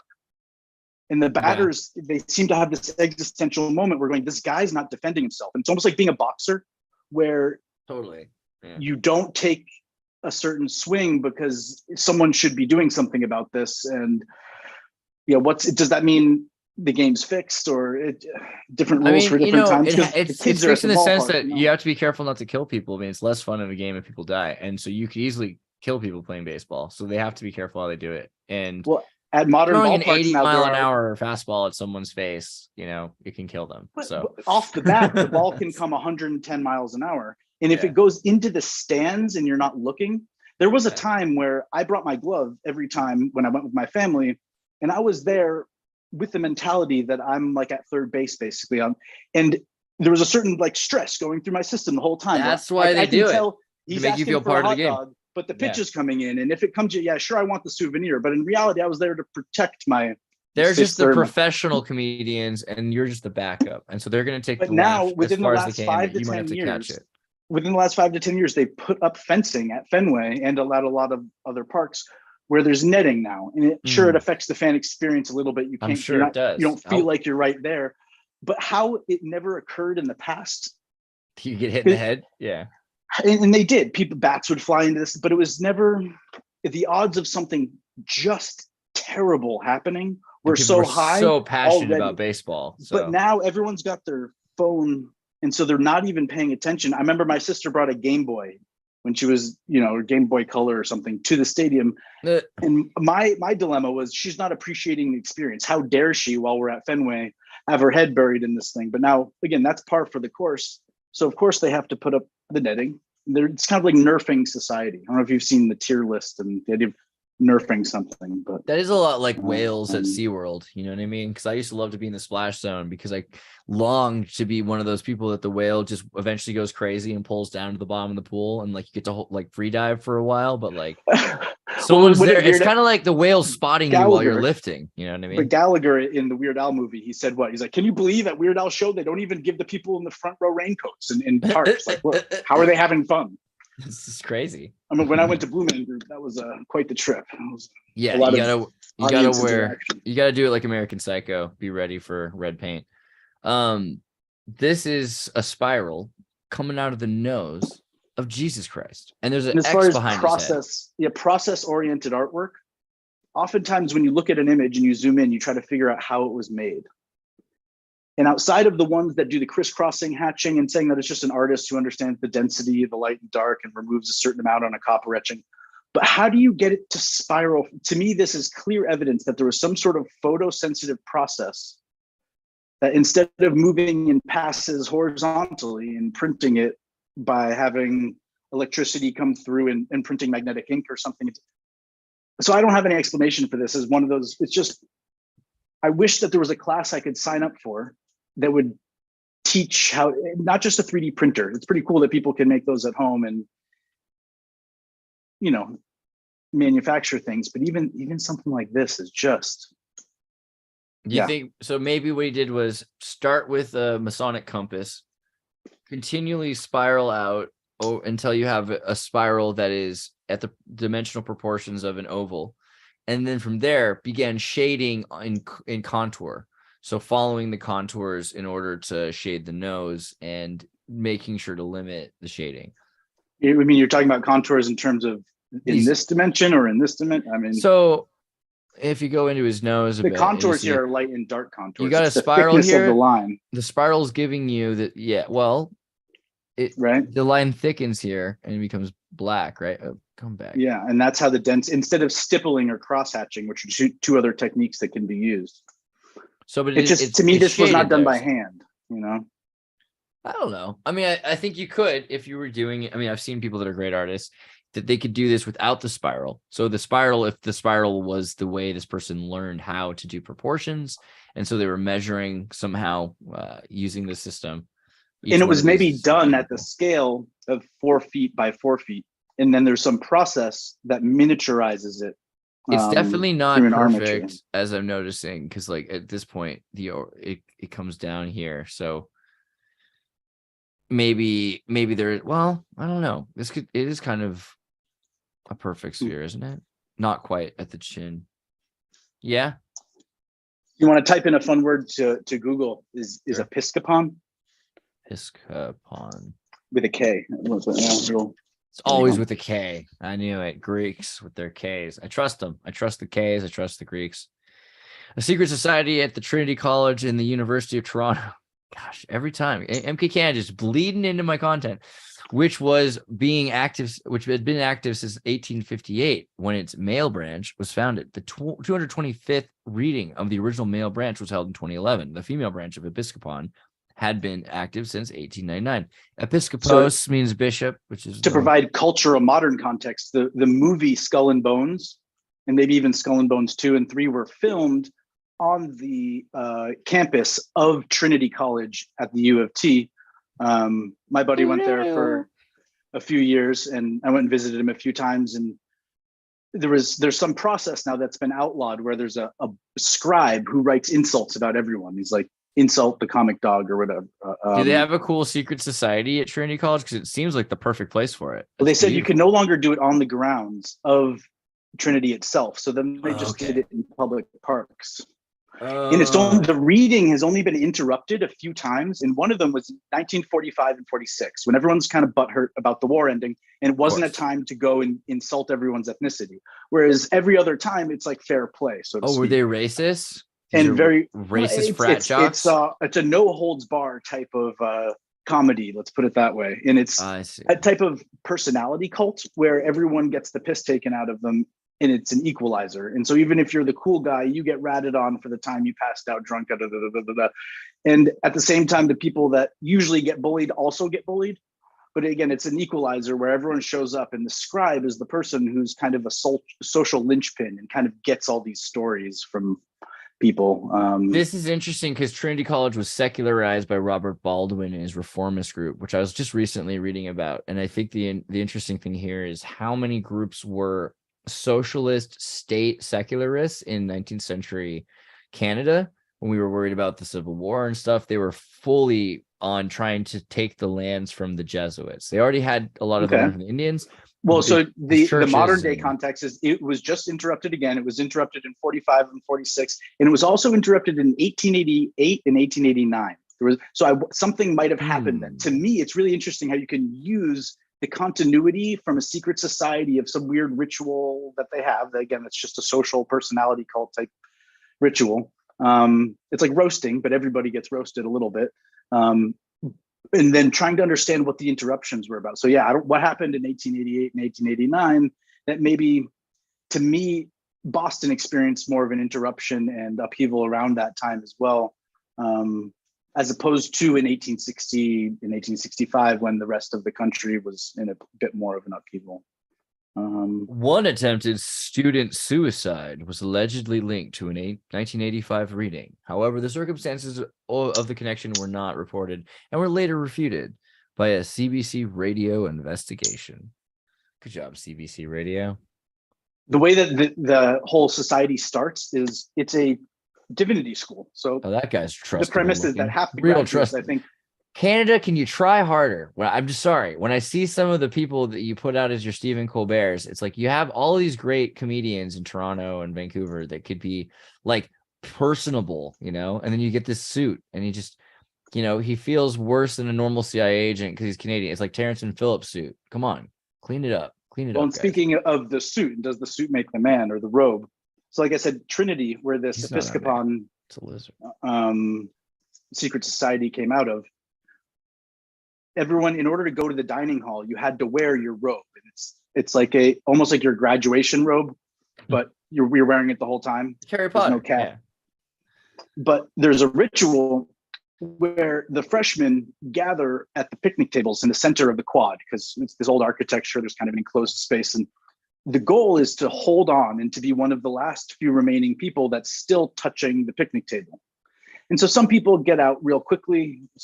Upperclassman walks up and yanks their arm and they're no longer. And then there are the people who from the get-go are bear hugging one of the posts, right? And they're just not going to let go because there's some sort of perhaps series of initiations that occur if you're one of these finalists for this initial hazing ceremony. So the hazing actually becomes, because you held on so tightly, your robe gets torn to shreds. And it actually becomes a sign of that you're allowed to turn your robe into a sash and just wear it like an ammunition belt around your shoulders. You're, the same way in it. And so what do you know what color it is? Is it dark blue? Black. Or is it it's black. Black. Okay, cool. And so the dining hall on one hand is really awkward. You go in there in modern times, everyone's wearing these like cheap nylon, like almost throwaway $10 robes, but you have to keep wearing, who knows if they get washed and if you still.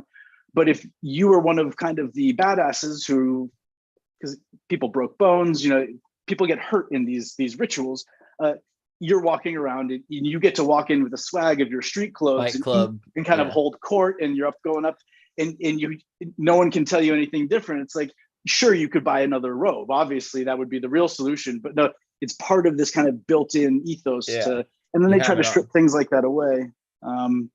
The friend that was in something like this I think he mentioned something about being blindfolded, bat put in his hand, and put in a room with a dog that he was told was vicious. And it's as far as like, even in Freemasonry, there's always carry jerky. Well, I don't even like jerky that much. I just want, if wild dogs are nearby, which there are. But what is failing and what is not failing? And is it just one of these, almost, it's an audit? What does the person do? If the person's afraid of dogs for the rest of your life, I got bit by a dog one time. Right. I was in the backyard. So your of my instinct friend's might house. be to go in there swinging, right? Oh, no. Carry jerky. For all you know, it's actually a very tame dog. And if you actually hurt that dog, everyone is going to be crushed. But it's one of these things like, sometimes someone drinks too much and gets hurt. Oh, so they're trying to get people to hurt innocent dogs. He didn't do anything. He didn't do anything, and he didn't end up needing a Limp tetanus shot Bizkitting? or anything like that. Yeah. And it's like, what are you walking into? What are the instructions being given to you? And then what happens? I still have the pair of jeans, and it was horrible. So I'm in my friend's backyard. I was sleeping over at his house. I go in, like, take a phone call. Don't realize that the backyard's where they keep their dog. Their dad had passed away, and the dog had gotten, angry and weird and old, and was like angry at new strangers. I'm just like not interested in meeting new people, and so just like went at me, bit me in the butt. But I think was kind of chill about it. Was like, hey, just get out of here. But bit me so hard I bled. And I was worried about it, but I was like, it doesn't have rabies. It's just a jerk. But the main thing there's was a lot of ruined nerve my endings. Levi's. That's where you got spanked when you did something wrong. I and never there's a liked to wear neurological Levi's imprint again. that gets rewired if you play certain sports. And only when you get to maybe high school, if you hit a home run or if you play football, you get your ass slapped, which is a really weird thing. If it only happens to you once or twice because you were like the hero. All the sports people are like, what? There's nothing wrong with that. Chill out. It's called getting goosed. It's called getting goosed. And it's a neurological thing. You're getting hit on your sacrum, and there are nerve endings there. We're just discussing it. Calm down. It's okay. Well, we're not saying you can't do it to each other when you play sports. I know people they love it. Well, the male basketball coach in high school can't really slap the female players if he's I've coaching seen some stories. I know. But either way, you could see how some people. But this was in relation to a symbol that the guy god from of spanking. Illuminati confirmed. Illuminati confirmed. Which one? It was Ahuna Muti or something like that. What was? It was 2 words. It was a Zoroastrian symbol. It maybe began with Ahuna. Yeah. Ahura Mazda. There we go. Thank you.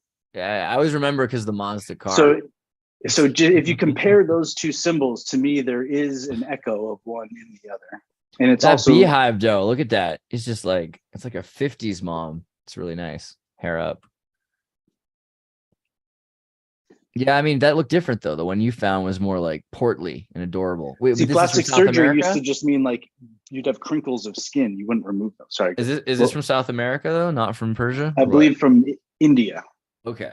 All right. So, more yogurt. And if you look at the structure of the stool, see, on one hand, this could be a guy facing you, squatting. On the other hand, to me, you could be seeing the back of someone's head, and those are his shoulder blades, and he's facing a giant keyboard. So this tied back to some of the initial things that I brought on. If you type in his shoulder blades instead of his boobs, that's nice. I like it. This actual exact image of someone like this, and then their legs squatting in that position, is actually in the keyboard interface of the largest pipe organ. If you Google that, and this was a joke where something obscene could come up in an alternate universe, but doesn't. So if dude, I mean, I never thought that there'd be so many people competing to have the largest pipe organ. But click on the fisheye lens version of that, the one that's if you go up and to the right. Oh, it's already there. Right. So do you see how that image? There's like a robot guy. You're sitting in a sauna hot tub, and in between you are the coals that if you zoom out on it, it's one of those things that if there were eyepieces or loops that were being used to view these things. The room is a robot, and the robot is hugging us. You're like inside the robot being hugged. And you could also defend a city that way. If you had certain explosives installed in certain streets and on certain bridges, then if you're sitting in the control headquarters, sure, on Sundays, this is the church organ, but when they swap out the magnetic tape on the back end, it actually sends a signal through the Antiquitech, and it when he steps on lever 4 and presses key C2, it's like he's Gundam. Turning 2 of the keys of He's Gundam. It's basically a steampunk Gundam. Is there like a steampunk Gundam? Someone's got to have done this picture, right? Yeah. No, it should be way more made out of pipe organs. See, wait, is it? There you go. Some pipes there. It's got to be pipe organs. Is not a transformer. What's Gundam from? Do you know about Gundam? Oh, Gundam's so good. Again, if I were a gamer. If I were it's like so basically I don't want to do the whole backstory I feel like here. My cousin used to make these. Long ago, there was Lensman, and then they went bankrupt, and then they made Tekkaman, Uchinokishi, and Uchinokishi eventually influenced Technoman or Technoman, but then And you could buy these and assemble them, right? and then Gundam happened, and Gundam's 1979. See, I had to tell you that whole backstory just to get to 79. Oh, okay. 1979. Because my cousin, when in the late '90s, no, in the early 2000s, Oh, yeah. got Yeah. into. Do I have my Gundam nearby? But they I had have plastics they had plastics back then, huh? Let me just like feel cool for a second here and be like, check out one of my Tekkaman action figures, right? Yeah. Pretty stoked. When the market collapsed, this like French store went bankrupt and sold all their cool stuff. Anyway, Have you ever opened? Is it unopened? This one's unopened. There's other Sick. toys that have been opened, but so many other toys that exist that were made in Japan. They were assemblable, and Gundam went that route, so you could assemble. What your do they Gundam. tell us about plastics? Is there, there's Balkalite that was made in the maybe 40s or 50s, and before that they pretend like it didn't exist. But we're also told that in 10,000 years, the only thing that's going to be left is plastic. So the coolest thing is that the original toys were from military rations that had been given to the Japanese. They took the cans and then they turned the cans into toys. So for the first generation of Japanese toys, it's these beautiful tin toys that are just. And there was that heritage was continued in America, just because I watched too much Antiques Roadshow, of these banks, these tin banks as well, where there was some automated motion where the penny would get thrown into the bank, and a lot of them were cast iron too, if they weren't pressed tin like this. The cast iron ones were even. Bakelite, which was invented in 1907, is still a formaldehyde phenyl. So it's a kind of polymer. But what's interesting is, let's do rayon. Right, well, and cellulose, right? The idea that they didn't have clear plastic membranes in the past is a bit absurd. Rayon is a cellulose material made from vegetable fats, the same way that those invisible rolling papers are made out of, right? So it's clearly very biodegradable. And when was it invented? Well, 1860, Matthias Edward Schweitzer discovered cellulose dissolves in tetraamine copper dihydroxide. And so from there, there were rayon clothings in the 1800s and the 19th century. So people had plastics going, and biodegradable ethical plastics, long before we had polymers, right? So it's interesting how. So there's a dichotomy. Happened. So there was something called cradle to grave, where manufacturers were responsible for figuring out how their products ended up in a landfill. And then William McDonough was an architect who came out with a book called Cradle to Cradle, where you could take, it was called Mecha Shade, I think was the company he worked for, but it was a plastic material that was kind of a textile that when you were done with it, it could be chopped up and melted down back into these pellets that were then used to re-extrude the actual product that it came from. So it was a type of, not all plastic is recyclable in this sense that it can be made directly back into what it actually is. So cradle to cradle, cradle to grave, different manufacturing mentalities. But Gundam is actually really interesting. So by the time they get out of tin toys into plastic toys, one of the things is they're creating these assemblable modular systems, and people are selling all these toys. But the backstory, which is how you get people to buy the doll, is you have a free, essentially, cartoon that people are watching, and the story's nuts. And they still make Gundam stories to this day. And what they're how are they watching the cartoon? Oh, it was broadcast on Japanese television, but eventually brought to the United States as well. And they continually, Netflix and stuff, they still have Gundams out to this day. And there's games and things like there's Gundam pachinko machines at your arcade, Gundam. Right, you could argue that it's a form of idolatry, and it's allowed because, again, Mickey Mouse is selling Mickey Mouse dolls essentially. And if the kids, of course, are hypnotizable, and then their parents, on the other hand, it allows, if the economy is such, it allows them to satiate a need and appear like Santa Claus to their kids. But Gundam's a lot like Starship Troopers, the book, more than the movie. It's a very Heinlein kind of so you have this world government after the fall of internet where a reset has taken place. And the families that run the world are the same families today, including the names are the same. Like the Rothschilds are a major family in the Gundams, etc. You're saying in 1979, hold on, the plot line was that the internet had already collapsed, so you're saying this is a future show. This is a future show. So it's in the future, in 2020s, I think. Does it tell you, like, let's go back to the Gundam Mobile Gundam Suit Gundam 0079. So it takes place in 2079, but they don't call it 2079. They call it 0079 because in the year 2000 the internet collapses and all the books are lost and everything is destroyed.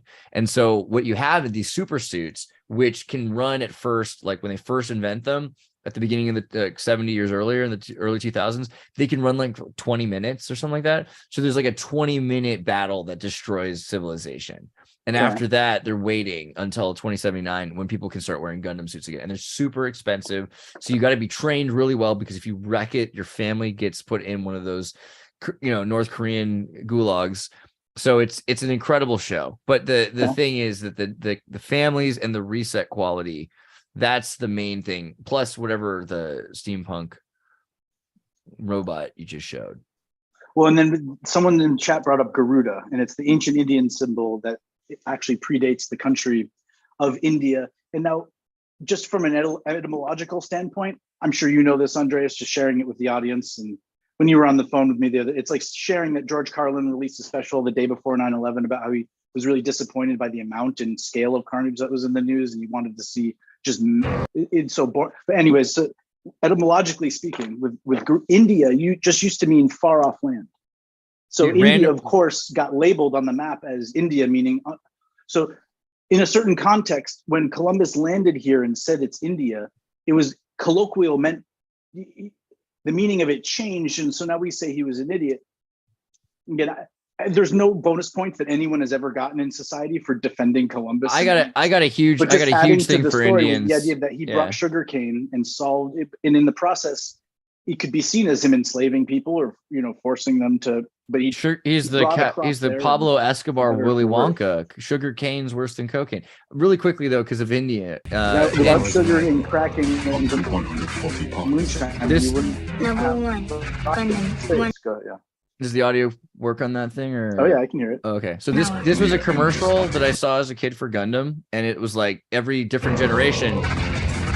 Those kids were totally sniffing glue. Level 5 Gundam, 17 hours. Level 5 took 17 hours for this kid at this age. Level 10 Gundam. Level 3. 2 hours and now instead of super gluing parts together, today they're super gluing themselves to paintings, right? So it's just everything comes full circle. This is the best part though in my whole life.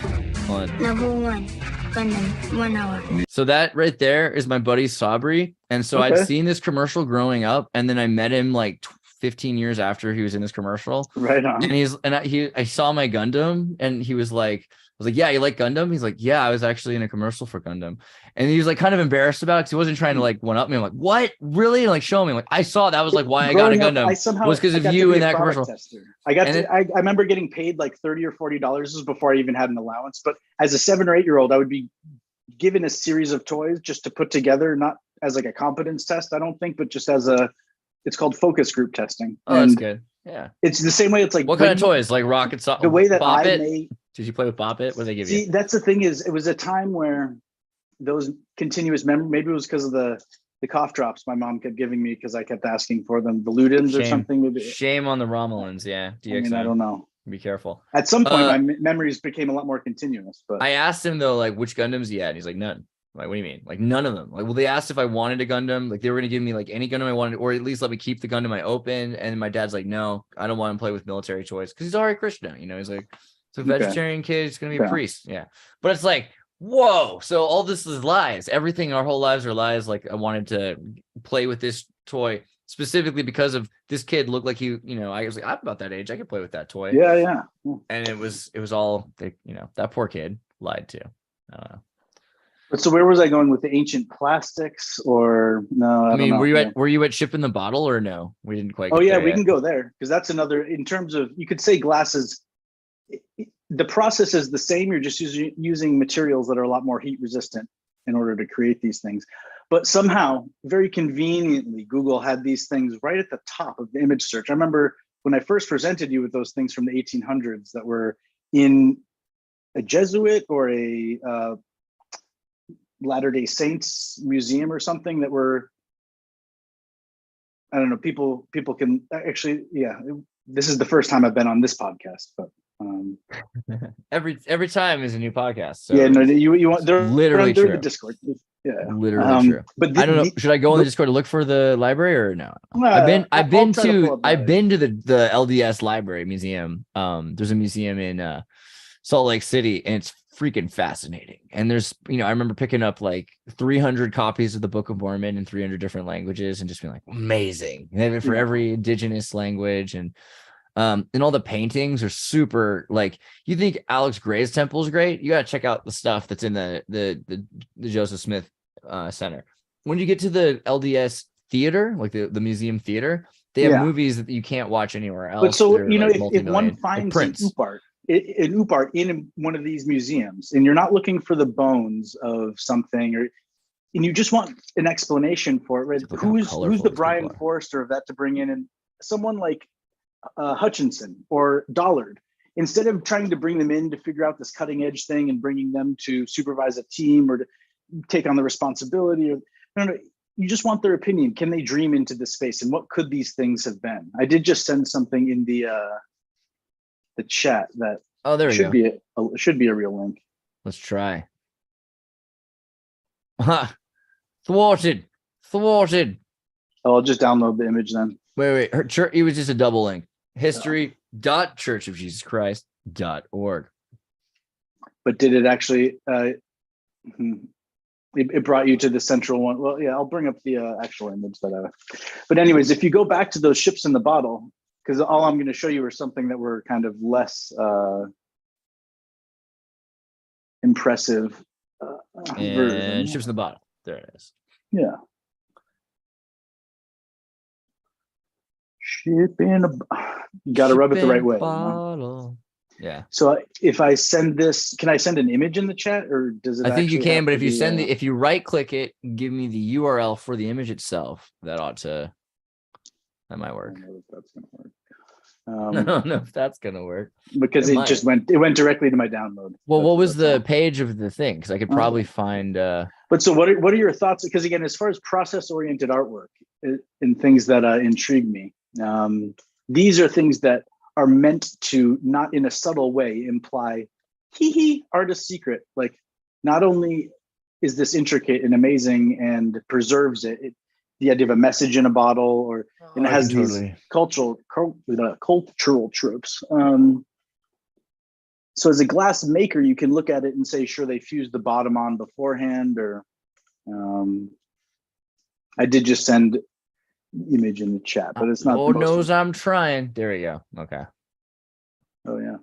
So the joke I made was that it's a violin for a flea circus, that's a really weird mechanism that connects those two bottles, right? Almost like it's a passive relay, or at one point. I mean, why is he putting this in? It heats it, or not? The ball's full of mercury, and one side picks up AM and the other side picks up FM. You ever seen an inflatable spaceship? No, not that kind. Vectran or something like that. There it was. I saw a picture for a second. So it's the same idea, basically. You got everything on the inside. It's made out of Vectran, which is what they make sneakers out of sometimes, right? It's a particle blast. And it's expandable, right? Expandable. It's almost like a geodesic dome in that it's meant to be collapsible. It's a type of origami that it's like the Chinese finger trap. Way it's stitched together. Wicker something. Okay. It has, as far as textile production, when you get raw yarn in your process, it's called carding. First, you comb it through these, fine metal. Here's everything that would be put in the center of the glass bottle. Once it's spun, you weave it around something that looks like those ships in a bottle, and it expands. It's like this hexagonal gear thing that, and then from there you use that as like something you almost like there's a certain way to wind up an extension cord so you're not putting twists in it, or to do ship's lines in the same way, where to the amateur eye, even to the Boy Scout, winding up a whole bunch of line might seem like a straightforward process, but when you're on a boat and the line really can't end up with twists in it and it needs to be deployable in a certain way, and there's a real science to the way that things are coiled together. And chirality may come up in this, right? Is it left-handed or right-handed? But so this is where I started and left off like a couple of years ago, where I found this image. It's from the 1860s. It seems to imply that they maybe even had diodes and triodes. And this is a wooden, it was almost like this was a way to blaspheme, the way that certain painters at times would hide messages subverting the religious order in their paintings that were put up in the churches. And it was, hundreds of years later, we're decoding the subversive messages. But this almost seems like a way where you could teach a child to produce things like this as a handicraft, and they wouldn't know that they were being trained. The metaphor today is working underground, building missiles for World War III, which was a line from a Wyclef song or a Fuji song, is that when you go to work for the government, ultimately you're working underground, helping build missiles for World War III. Like that movie in Real Genius where they're like, hey kids, come up with a laser if you're cool. And then they do, and then the laser is going to be used by the military. And they're like, oh, they got us. They got us. Yeah. Again. And on one hand, like a self-defense technique, I don't teach my kid karate, but I taught him to throw a baseball from a young age. And as far as a sense of security, or if an animal's attacking you, maybe it never occurs to you to throw a rock at a person, because you know how, even when you're trying to play catch people with a baseball, sometimes people really get doinked. And but last minute, if you can chuck a decent sized rock 10 feet with precision, that could save you and your family's life. Whereas if you're there, like if I tried to pick it up with my left hand and do it, it just wouldn't go the same way. Might be enough to deter or give you a split second to get away. But yeah, these ships in a bottle are interesting because all these rich people that love to have a ship in a bottle. It's such an old person thing, but it's like. But what does that look like to you? The one all the way on the left. So it's even more intricate. It almost, to me, if those are enamel wire wrapped beads, then those could actually be resistors, 400 hertz, and then, or of what's the frequency modulated? Is it coulombs when there's heat building up? And it's not wattage. Is this used though to hold like? Are they using the yarn in this thing? Because it's a yarn winder. Is it designed? So the one in the center to me looks more reminiscent of the ones that were in the previous photo. Whereas the one on the right is even almost preposterous in the sense of how would one go about getting some of those objects inside of that bottle, let alone assembling them once they're inside. And the bottom of it is opaque, so perhaps that belies a little bit of the mystery. But the one on the left to me looks more technological and again reminiscent of the way that the solid state technology that's just being released now. There are some LED bulbs that I could do the right one. I could do the right one through the bottle. Actually, and I have one right here. Yeah, just have this holes technology in the wood was and you drop it patented through. by Tesla, or no, by Edison, I think. See, this is a incandescent type bulb, and it's just got these really long ceramic filaments that glow. Okay, so the only way this burns out is if a really thick wire, and it's a certain layering of it, certain enamels that when you color glass, even when you're doing it for artistic purposes, you're putting metals in there that react, and then they're color fast, so to speak, all the way up to 2000 degrees and down. But only now is this being sold at Home Depot in the last 5 years, because certain government held patents, essentially, when they took over certain estates for whatever reason, right? If this doesn't act, this is the actual 100-year bulb. If you build a more robust version of this, slightly more robust, this would never burn out. And then they wouldn't have sold 50 billion light bulbs. That was kind of the genius of the light bulb, was that he invented it, is that, but. Am I mute, or am I just sucking up all the air in the room? No, I'm just kidding. I hear you. I just had to hit back up alien scientist. That's the kind of thing I would love to see Bernie's input on those new light bulbs, because he's the kind of person that seems to have, there are thinkers and then tinkerers, and the difference, the contrast between Edison and Tesla, people say it was AC versus DC. The way, when I did biography on Tesla, what I came across was Edison's philosophy was 99% perspiration, 1% inspiration, and he was famous for staying up till 4 a.m. How much salt again does and that again, take? Just trying to find the right filament, until I believe it was a wormwood filament. Is that right? Yeah, which is nice and mystical. But I have to wonder also, like, how much was it? Because like Edison's always like, oh, there's a bunch of wrong ways to do something. So Tesla's like, well, why not try to figure out what the right thing is? So he probably had some weird ideas about for being able to go into a machine shop, and after sitting there meditating for 4 hours, he would just start building 5 really intricate pieces with cutouts Yeah. and notches without He needed drawing hacker anything. spaces. It would And it was it would fit together perfectly. It would change his whole And life. so what's inside those bottles now, right, is reminiscent of the Fairy Queen, which may be like Dairy Queen. Now that I'm saying it out loud, this could be the lore of this. The largest specimen of glasswork in the world is that there were traveling troops of Bohemians. I think they were even maybe referred to. No, that might not have been the right word.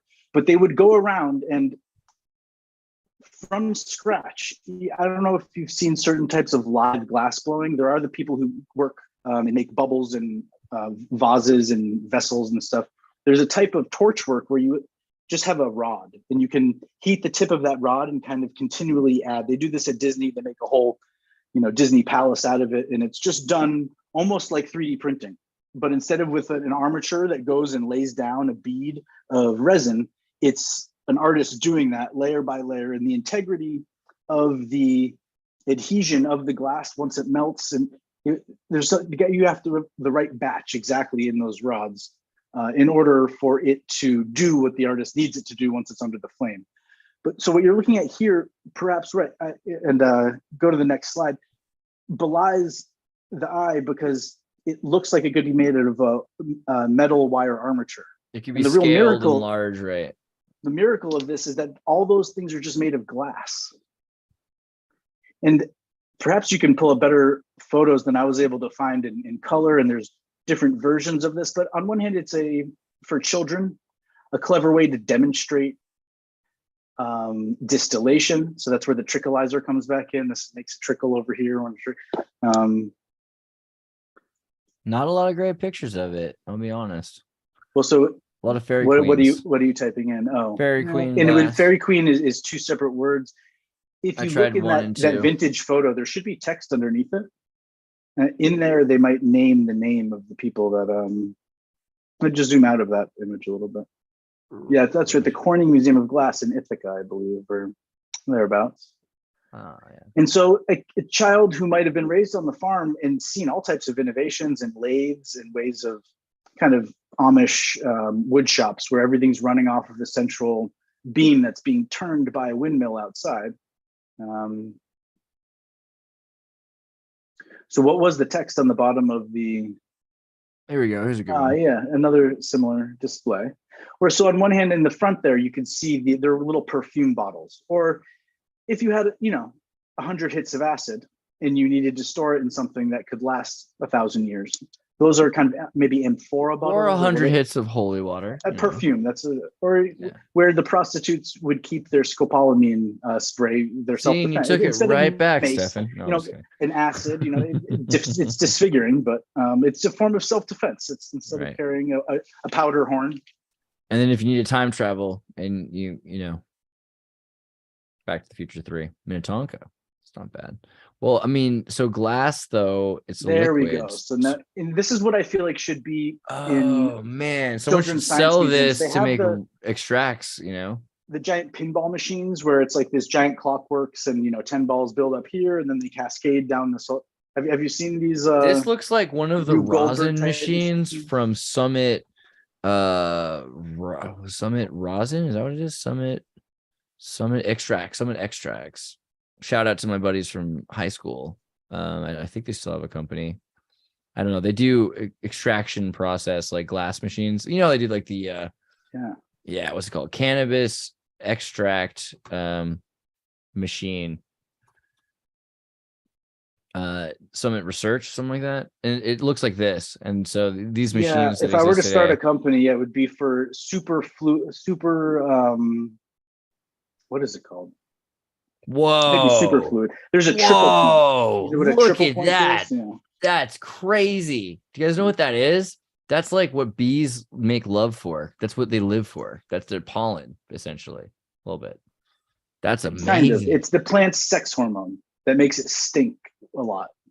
Dang. And when the plant gets injured, and again, it may be because the plant was bred this way, it reacts with, instead of a poison, or it's a type of But it looks kind of similar to some of the machines I've seen that use glass on glass you know, to And again, as far as an context. incubate project, yeah, whether incubate is ever an official entity, the idea that if I keep my head in the sand with my yoga studio for the next 2 years, I might not start a business that could end up being the one in 10 years that's really successful.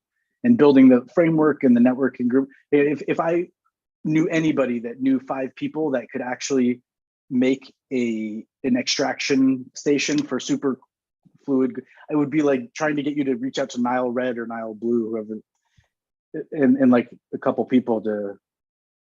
I don't think the technology is that dangerous compared to butane extraction and that sort of thing. I mean, But serious so serious here's my- extracts are supposed to be really good. I Here's don't my know, like next your level company. theory. So I'm glad I forgot about this, but the reason that the glass pinwheels are so fascinating to me is if you type in Sistine Chapel fisheye lens, I'm going to posit to you that the shape of the Sistine Chapel itself is an analog for a water bear.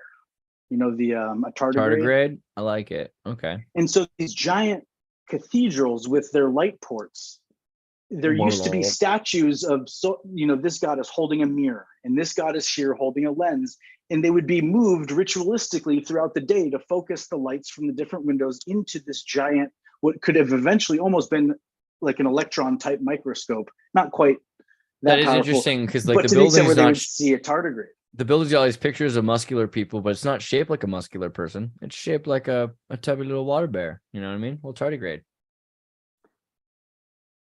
I see it. I do. So, yeah, I mean, and kind of fascinating that Or a whale. Another kind of mammal. So those glass armatures that you're seeing at a tabletop size could have filled that was the reason for building a cathedral that's grounded electrically for static discharge and stuff, is because when you're distilling a whole bunch of gas, this might be put over a natural gas port in the basement, or there's just gases rising up from the catacombs, or who knows. But in the process of capturing them and distilling them at different temperatures, if you had the right glass armature, it would almost run itself, and the gas would be processed through as long as you kept the certain liquid baths in, fires burning and heat temperatures, everything balanced, everything would distill, and then you could end up with liquid oxygen, liquid hydrogen, compressed nitrogen. And on one hand, the whole only purpose is to make sure you get it up and put it in a balloon and let it float away so that it doesn't end up in the community if it's a toxic gas or something you don't need. But as far as the initial way that the alchemists would have inhabited some of these structures, they were then replicated ad infinitum. But glass would have been easier to make with a volcano, right? Because you could just make this like flash glass of the sand, and so you could make these giant. Well, and now the glass comes in full circle. It's because what are the stained glass windows and why? Ooh, I like that. For a long time, there's a technique where you're painting the glass when it's hot with a certain type of paint that actually has glass particles in it and metal particles in it. And it's a different color when it's mixed up in its liquid. It's like a ceramic glaze that when you paint it on and it cools, might become a very different color. But what the stained glass windows look like to me is if a bull in a china shop had run through and smashed all this glass armature that had filled up an entire church with distilling bubbles and chambers, right? Then someone going through and sorting it, almost like in, was it Pink Floyd's The Wall, where the guy has this big acid trip and trashes the hotel room, but then puts everything in a row, like one at a time. And he doesn't like fix the room, but he like creates order out of the chaos. They would sort all the colors and melt them down again.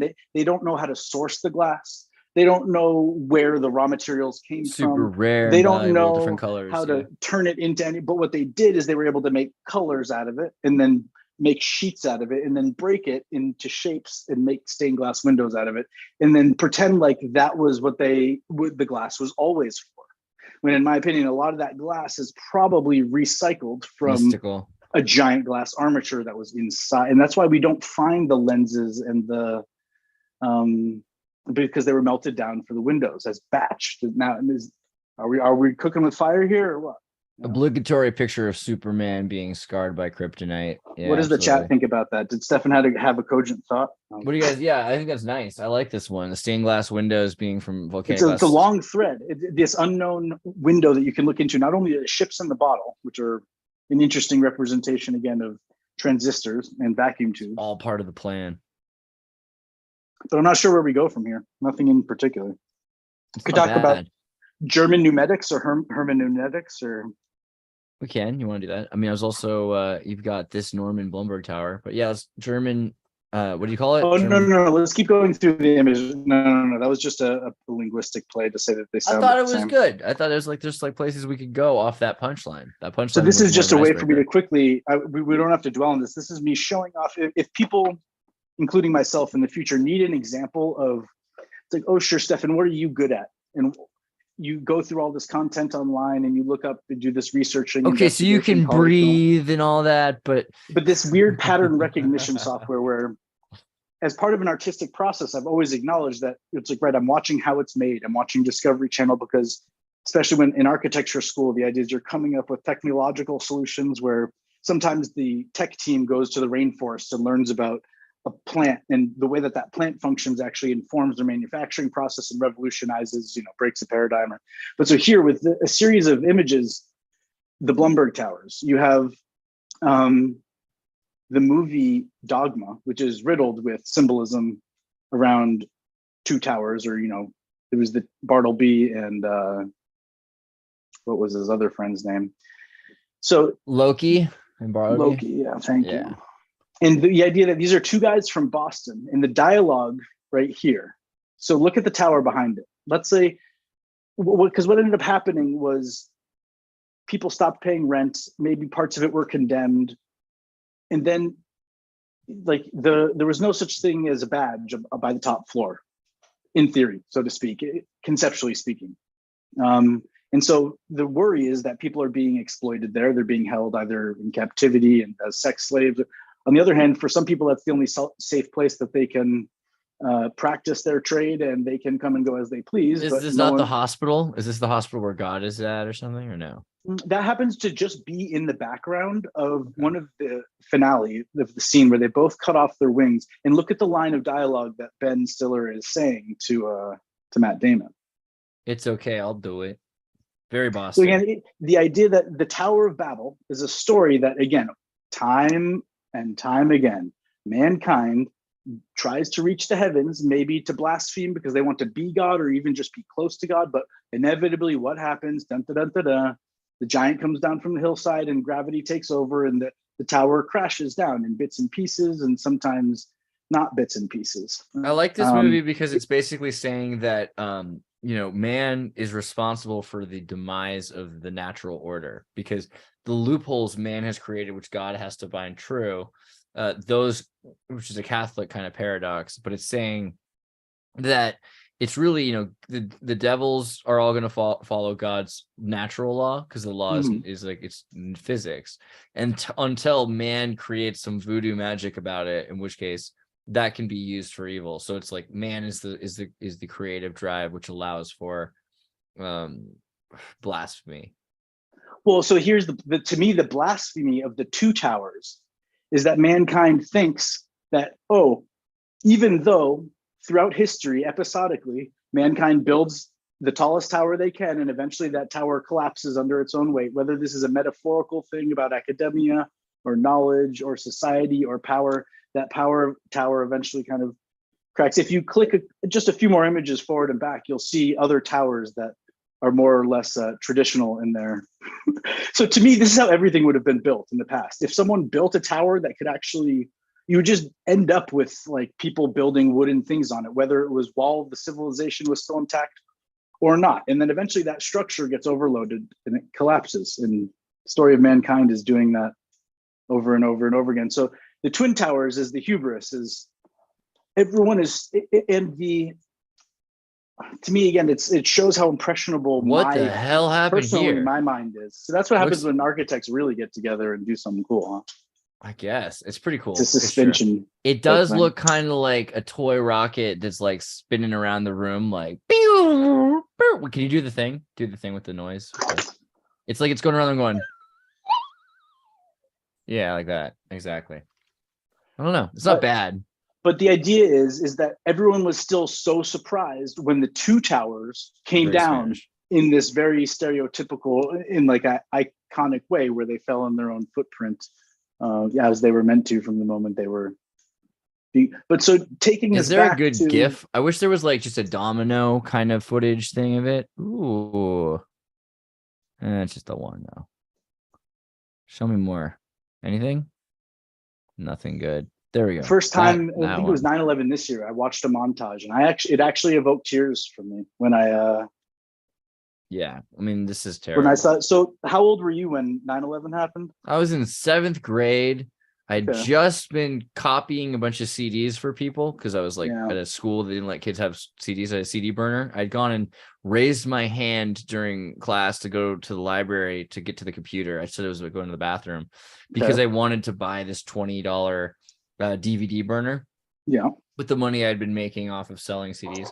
And then, that was the day before. So then Did you? Oh, okay. Yeah. Did you hear the news in the morning though, or did you only hear about right. it once Okay. they- So the way I heard about it was nuts too. So let's see. Skillet, Alien Youth. So I was waking What? This isn't Bat Boy. What this? You said what? I was waking up in the morning, and the first thing I heard in the morning was this. It was, let's see if you can hear it. Where's the audio? It's been confirmed that the aliens have landed. That was my alarm clock radio to a Christian radio station because I didn't get very many radio stations in where I was at. And so the very first thing I heard was that, and then the song played. And then after the song, they were like, New York City has just been, it was like 6:00 in the morning. It was like 9:00 in New York. So it's like New York City has just been, there's a crazy thing going on right now. Some like planes have hit the towers. It's called and stuff If like that. Day. You've heard of If Day in Canada, right? Which is If Day. I'm not as a Canadian as I'm more like, the British people come to America and they try to tell them how to do their lives. That's what I'm doing in Canada. Yeah. If Day is an exercise that was run of a fake Aryan invasion. Oh, right. And again, it's just a speech Indeed. impediment. It's a cultural difference. In Hebrew, depending on where you are, different letters are pronounced differently. So when you say that there's an alien invasion, you're just saying there's an Aryan invasion. Yeah, it's an alien. The thing is, if it was real, this is like almost the Turing test for the Aryan invasion. If it was real, you would be told it was fake. If there was one major broadcast that, holy shit, they just showed up and managed. We weren't going to make uniforms for them, but what they did is they stole the Italian and they put the new arm patches on them. We're pretty sure that they're about to deploy 500,000 troops because they just bought 500,000 uniforms, and that used to be the way that they would control. It was the laundry that would help predict when war was going to happen. But so the idea of a very small tower, like the Blumberg Towers, which were in which towers? So if you go back to the image of Dogma, and by the way, I did just watch I just had that a second ago, Clerks 3, and while it is kind of like a Canadian Lifetime movie for middle-aged men at this point, all admitted, I thought it was good enough, and I would watch it again in my life. It's not like is it the same producers as Dogma? Is that correct? Oh yeah. Kevin Smith. Thank you for Kevin Smith made Clerks, then he made Dogma.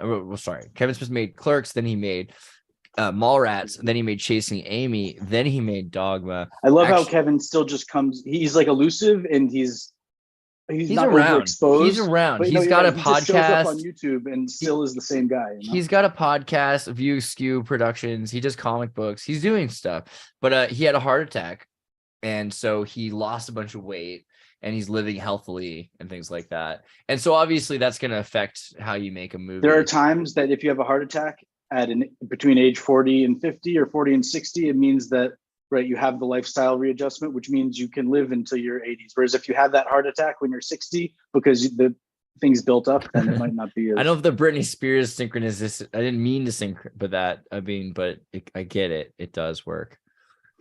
So can I tell you my experience with 9/11? Yeah, please do. All right, here is.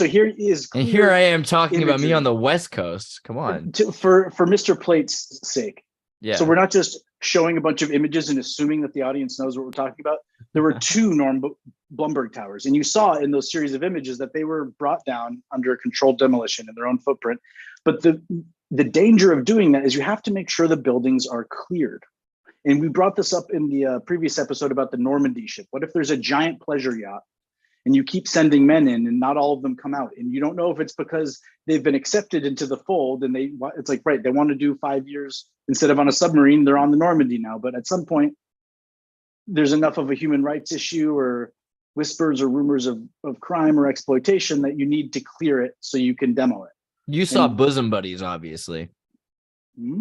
Not to segue out of like the crisis story that is 9/11. We're going right back. I just want to say there's a real trauma to the 9/11 thing that I didn't even realize was still there. But no, I love the lighthearted interlude. It's perfect. Yeah, exactly. That's all it's for. Just to make sure our audience is unable to keep pace. No, I'm just kidding. The sync here, because if you haven't seen the first sitcom with Tom Hanks, where he plays him and his buddy, friends who can't get an apartment unless they start to dress up in drag and live in an all women's apartment. The reason is because they get kicked out of their apartment in the morning. Well, they don't really.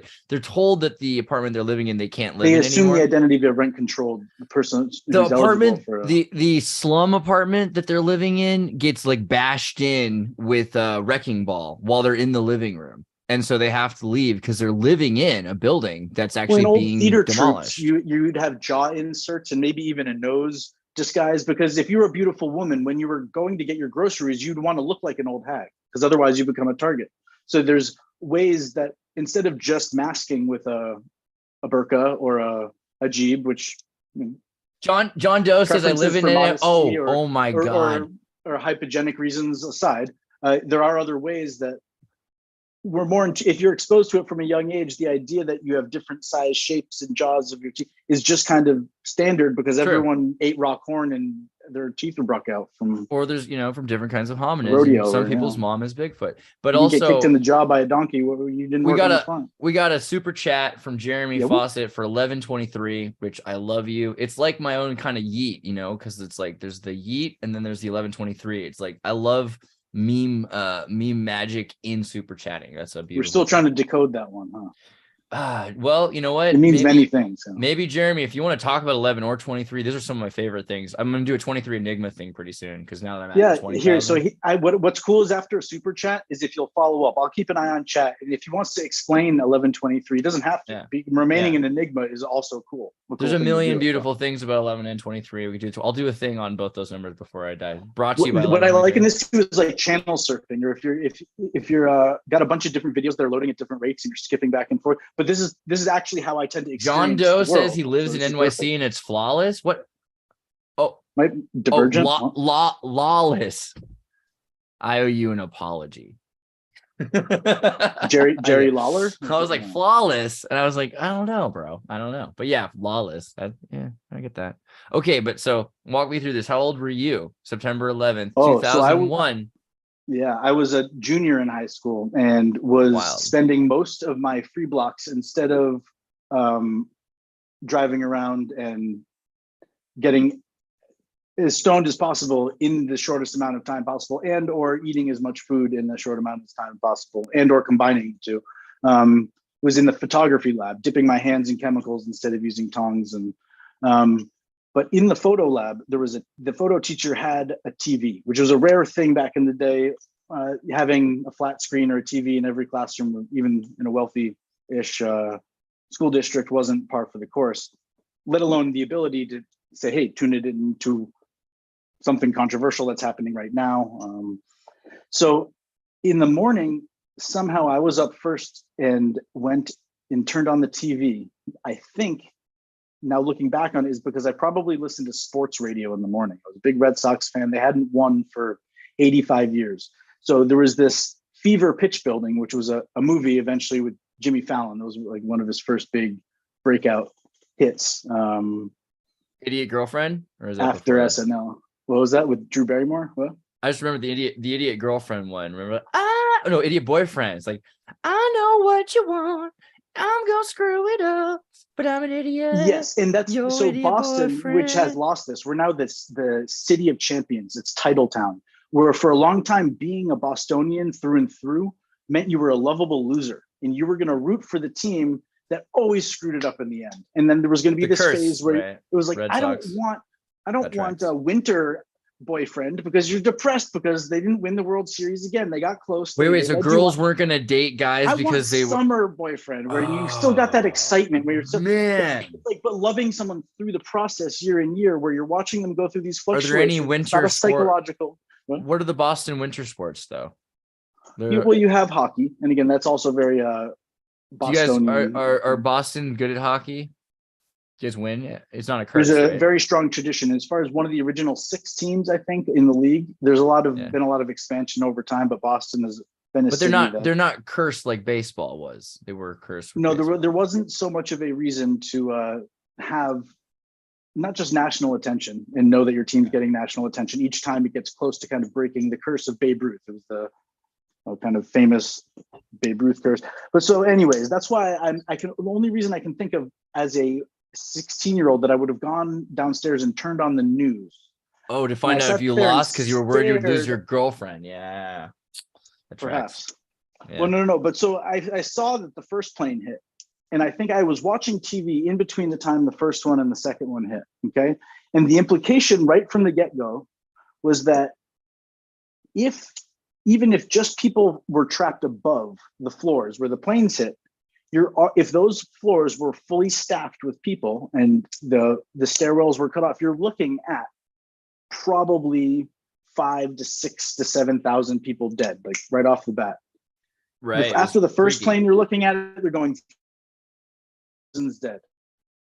And you're going, what the mind's eye, those buildings are full floor to ceiling, because why else would it be so expensive unless it was fully occupied, or maybe it was used for desiccation, that's how they freeze dry food. No, but once the second plane hit too, so then I'm going to school.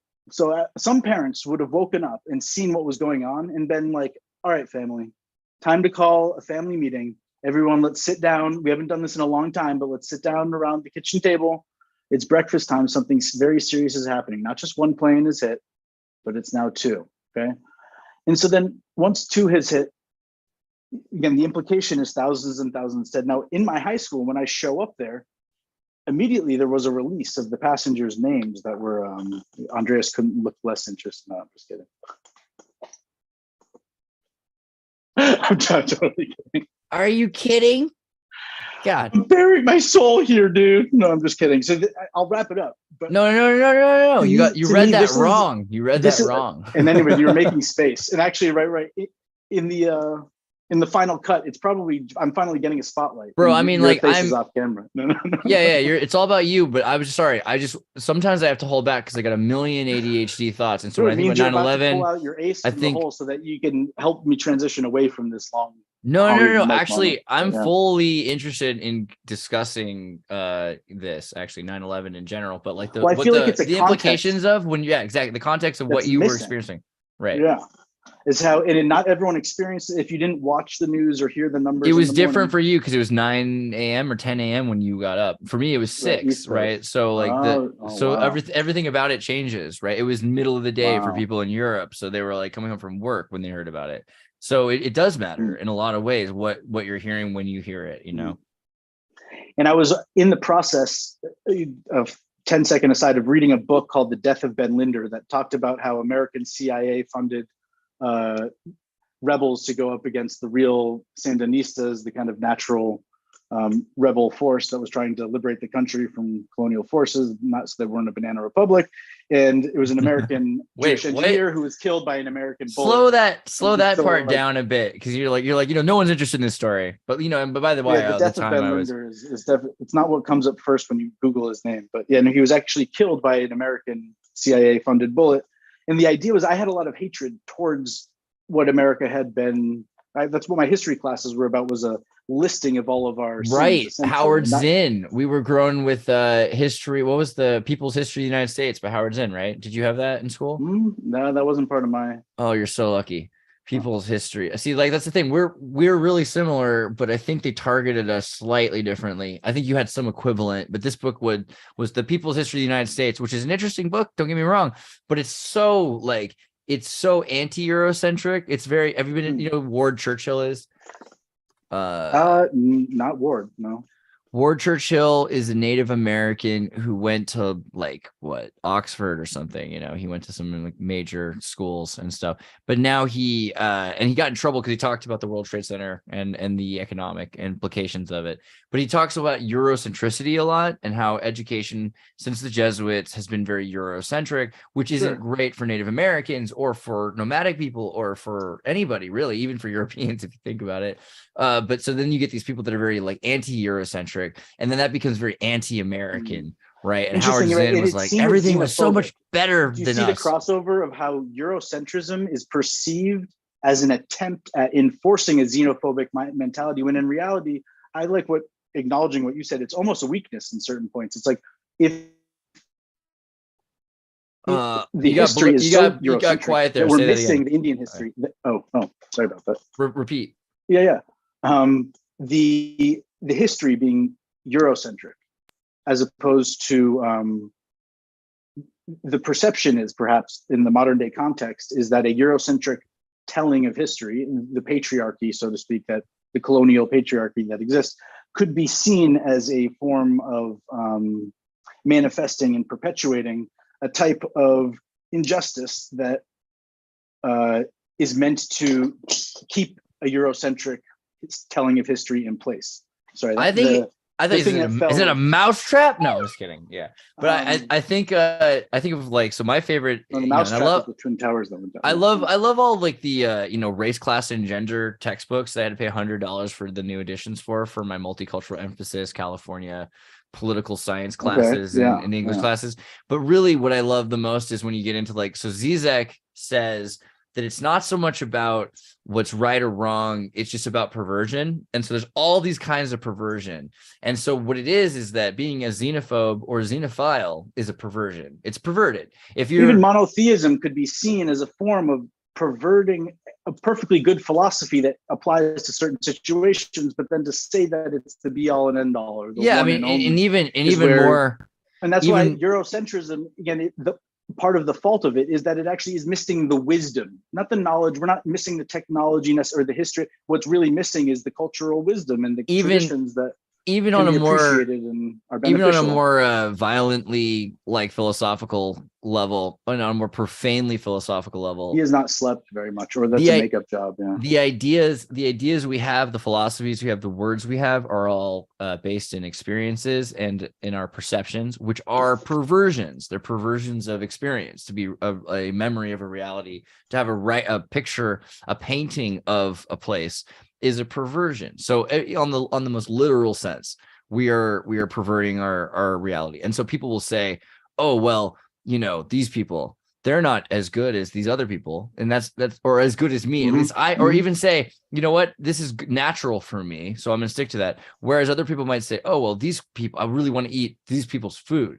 because these people are great, or these people are interesting, they're really good at this and that. And so what happens is you pervert their people into being a commodity for food, but beyond that, you're perverting them by thinking, oh, well, they're so detached from the Eurocentric mindset that they're going to be deeply profound and have all the answers. So if I go to people from the fourth world or from another country, then they'll be better. And it's and what I think what I've also learned, racism, right? Being raised in a very scientific minded way, as getting into yogic philosophy and mindsets and theories and modes of thinking, it's just a different lens. Between Ayurveda, there's a 3-element system, a 4-element system, a 5-element system, traditional Chinese medicine versus some Japanese acupuncture Reiki system versus Ayurvedic, which is Kapha, Pitta, Vata, only 3 elements instead of 4 or 5.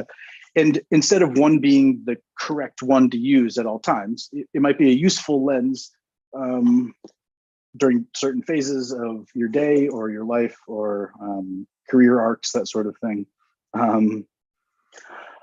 But this, and perhaps when you have monotheism set up as the standard and the kind of ubiquitous, of course it is this way, like the globe model versus flat earth, depending on when and where you were or are. If you're hearing from an alternate Eastern philosophy or Western philosophy, other than your monotheistic flavor of Christianity or Judaism or Islam, it sounds like you're trying to offer something to supplant that. as opposed to just offering it as an additional lens. And then this centralized, again, almost that central tower that one continues to shirk the wisdom of the additional stories that maybe run parallel or mimic or even just add to. Sometimes there's no better example than a bad one.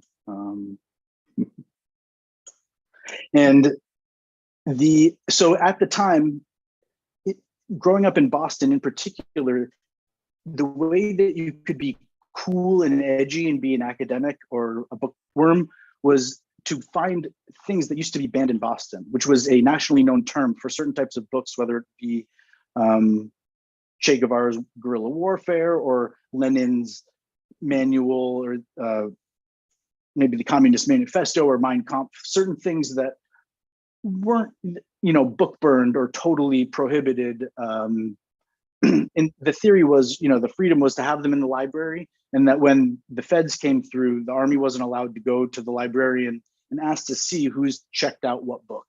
And that was the version of the firewall before. So I think I was raised just early enough where my information source was conceived of as a stack of books in a building. And the firewall was, right, was, you had to sign your name out if you read the book, but if it was on a banned list somewhere else, the way it didn't apply to my generation that it did my father's was he grew up with a chemistry kit. The toys, he was like taught how to, I don't know the basic formulas for how to turn fertilizer into gunpowder. I'm sure it's really simple. I don't Google it, or I have never Googled it. But I'm sure there are it's a YouTube cache. videos. You can get it from the It's a survival duodecimal. tool. Yeah. The Roman Forum was interesting because it had this idea that the notes taken wouldn't be named. They're anonymous. So you didn't see who wrote the notes. You knew they were written by the forum, but you didn't know who wrote them. And especially in the discussions, people could bring up conversation of ideas without it being labeled that they were bringing up the idea, so that sophists could, engage in thinking. Yeah, right. And so this idea of banned in Boston, a lot of the stories that were even maybe brought out through the news media about covert ops and the Iran-Contra scandal. And it was a list, and not only did America in its telling to my generation of, in universe 26.2b as opposed to point C, we were told that, we get I the see story Alien about, Scientist in the chat, by the way. Alien Scientist, we're going to do a show later. He's in Boston right now. So that's pretty funny. Good job, Boston. What's up with Massachusetts in general, though? Because it just seems like a magical place so according to this article, it's saying that the Puritans banned books in parts of Boston itself, but that people could still go outside of Boston. So like Cambridge, is that how that works? Like you could go to another town? Well, the reason I'm bringing it up is to contextualize the academic environment where it was cool to know where about MIT, the sins of America. So on one hand, we got the story of our revolution, where we threw off the yoke of colonial rule and we claimed our independence. It was kind of a hero's journey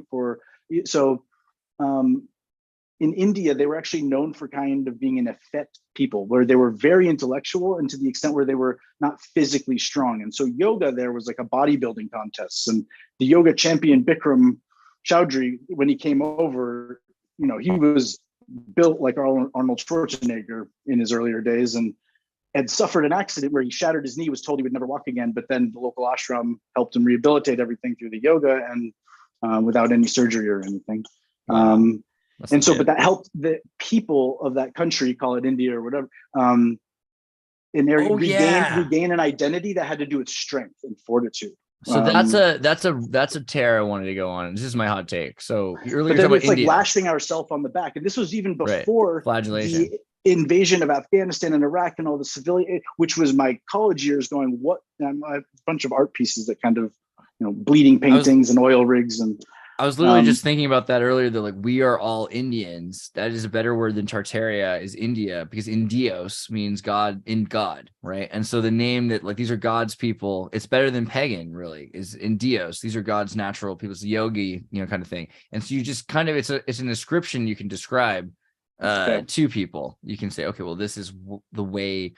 They act, they behave. They're not just identifying; they're behaving as being in God. So that tracks with the way the Nova Atlantis was looking at the natives. And we hear all these things where Columbus was saying that they were half human, but you don't read the ones where he's like, actually, they're in God. They're acting like they're in God. They're very in nature with God. So even a psychopath, you had to agree, that these were. So in general, that's the natural you were saying order. a sophist, and then there's the Socratic method where you have one person teaching and like interrupting the lecture is less common. In the yogic Ayurvedic practice, yoga today is seen as practicing with a group, whereas individually or in the past, it was kind of a one-on-one thing. The only other person that would be in the room was the person's assistant, the yoga teacher, so that if yoga teacher's out of town on a journey to visit someone who needs assistance, or then at least the assistant already knows the protocol and how to evaluate what's been going on and assign homework. Famously, Bikram Choudhury, when he came to the Americas and brought classroom yoga, he first worked with Nixon, and Nixon had a blood pressure issue, and he fixed it. Instead of modern medicine, he worked with. So as far as the security protocols that it would take for the yoga champion who emerged as this people's hero, this popular champion, who was eventually torn down in the public eye here in America, of course, because that's what we do to those type of people. But why does India look at our society? It's like, we gave you our yoga champion. We set him free from our security protocol, where we guarded this man with everything because he represented, and we allowed him to go to your White House, which we know is like the center of the whole, like if we could never get him out if we wanted him back, right? It's like, and then eventually he went to Hollywood and was exploited, and then 30 years later, who knows what the story is, but he had a good run of things. But anyway, so this is to help kind of tie a bow on the idea and help. There's plenty of Xirtus mythology to go out there, but as far as having, other than having an essay that I titled "Was Hitler the Unsuccessful Reincarnation of God?" It was a short 2-page essay about how the Very flood Miguel and Sodom and Sereno. Gomorrah, Brutal. where it's like, right, and would we all be hailing Hitler if you'd just been more successful like God? Miguel Sereno called him. It was meant Avatar as a Vishnu. tongue-in-cheek piece, Yeah. but I'm sure I've been on a list ever since then. Yeah. But so I was the kid on 9/11 that later in the day, they'd already announced over the loudspeaker that, look, some kids' parents in this school passed away on some of the flights they flew out of Boston, right? So there was some the idea of conspiracy hadn't set in on any level, but when the buildings came down too, I was able to continue to check in with the news. In between classes, I would run down to the photo room and you'd have the TV out, the only space in the whole school where you could, this was before there were smartphones, or certainly not, barely cell Terminals. phones. All you got is terminals. Yeah. And again, so it went from an estimate of 8 to 10,000 dead, probably because of everyone above and below, and then they collapsed one at a time. And the reports were, okay, well, now probably 20 or 30,000 dead. By the time the other one collapsed, we're going, did we just lose 100,000 people? Like, what the? Yeah, the numbers were so It out of happened control. so quickly too. The planes hit, and then again, it was just like it was fucking. Pardon my, David Copperfield with the Statue of Liberty, where the stage moves and he pulls it's all gone. the people running from the dust and everything. I remember that. Yeah, let alone all the fallout. And I can't, how many people. The world was so changed because right before that, I'd been all around the world. I gotten to go to Europe and stuff. Get home September 3rd or something. So September 11th goes around, and all of a sudden it's Patriot Act. Things are locked down. It's very COVID. But so here's where the loudmouth. This is how I eventually became the guy from the Fountainhead that got kicked out of architecture school by mouthing off to the dean. I didn't read the book till after, but I'm like, hey, I just had this exact conversation, dude. But don't be Ayn Rand, sweet baby. So I was there going, no, look, guys, according to the news now, because not only did they know it was Osama bin Laden pretty quickly, they also, by the end, 2 or 3 o'clock, they were like, look, we think we only lost about 3,000 people. Maybe it was 2,600 plus the people on the plane or something like that. But it's New York and it's Kevin Bacon and everybody knows everybody. And I just, after reading about all the deaths that America was responsible, again, this was even before Iraq and Afghanistan, going, to be honest, if this was the world getting us back, and this is our reckoning, our karma catching up with us, and this was our day of reckoning to kind of absorb the sins, there had never been war in place territorially on the United States. That's the kind of mythos of, or since the Civil War, there hasn't been open warfare on Hawaii, the continent, on the continental United States, right? Oh, right, continental. At least openly declared. And then again, there's been some weird stuff. Operation Fast and the Furious, some of the cartel guys went across the border, just started free shooting in crazy armor.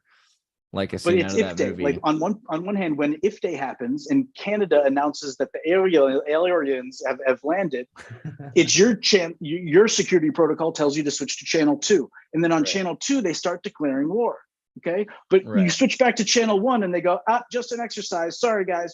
And they're like, in our manual Dr. says that is what Strangelove. they will say. If the most obvious one of those things from the news is that clearly the death of Hitler and the way it was reported in the news was unfortunately was a gift to the enemy, and it was totally unknown. But do you have the story off the top of your head historically? And again, we're pushing 3 hours at this point, but Oh, are we? I thought we were 2 hours in. Is it maybe 3? maybe my clocks haven't adjusted.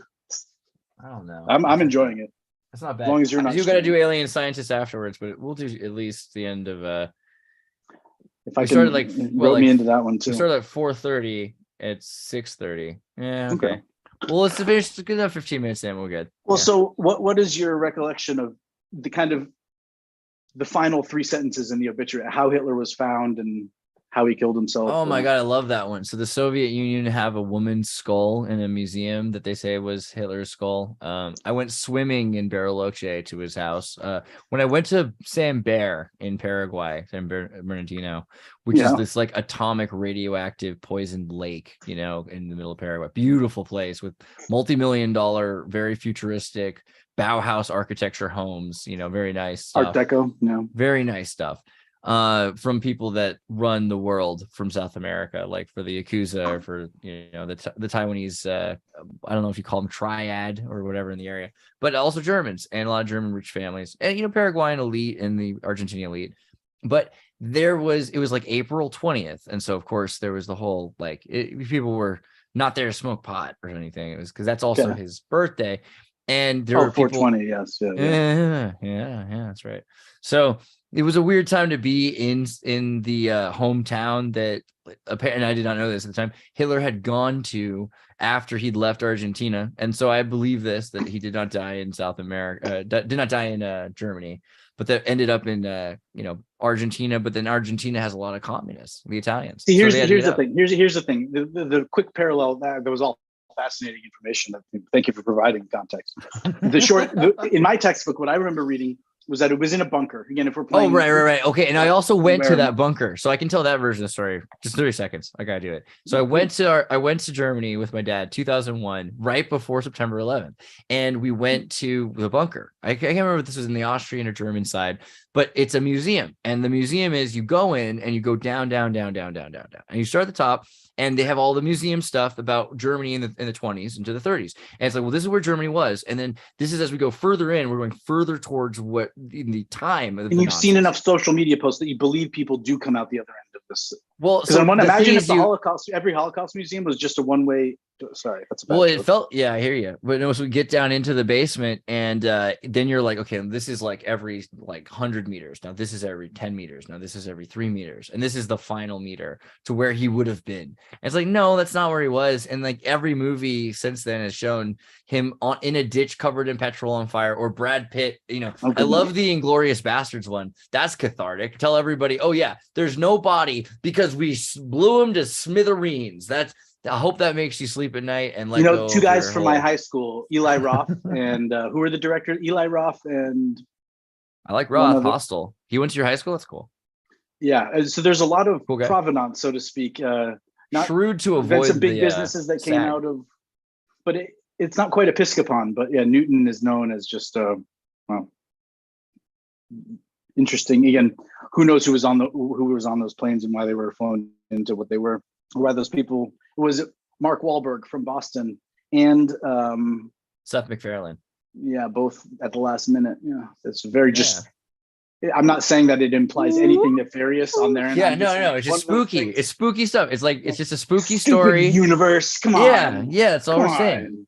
Especially since Seth MacFarlane is like one of the most talented. Mark Wahlberg, obviously, with his career, you can't, no dents in it. But when it comes to someone, he has like I'm going to be reading this MK Ultra handbook while you tell me it's not. Yes. Have you heard Seth MacFarlane sing? That's all I'm going to say. Have I heard him sing or what? He'd make Johnny Sinatra's. Oh yeah. I've heard. Yeah, he's rattle in the grave. Yeah, no, it's amazing what in a good way.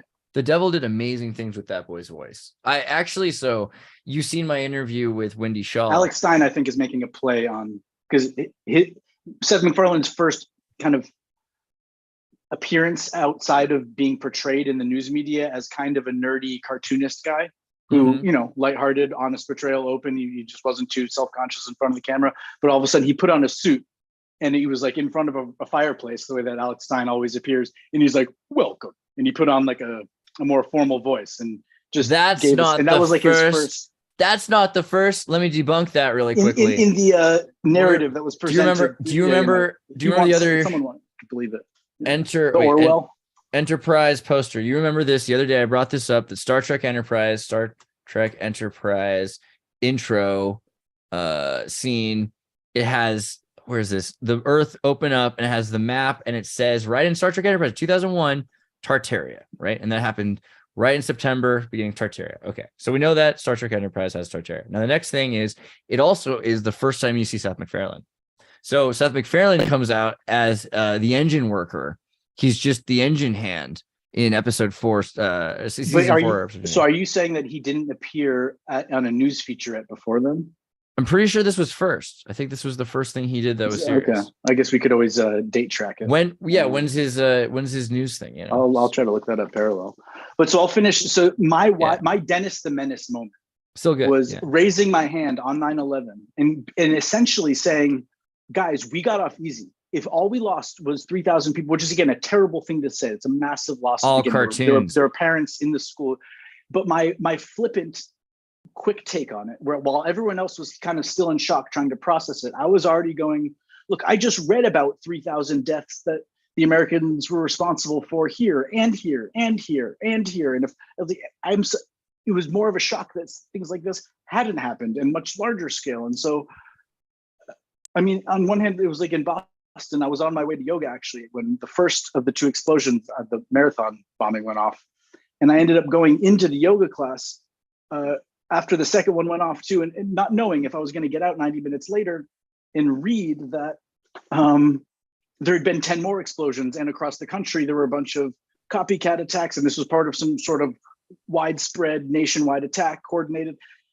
So on one hand, like, yoga is a time to go in there and you block out everything and you just exist in the moment with the breath in the pose. You try not to get outside of yourself. Should we do the breath? And when you're done with this, we'll do the breath. Yeah.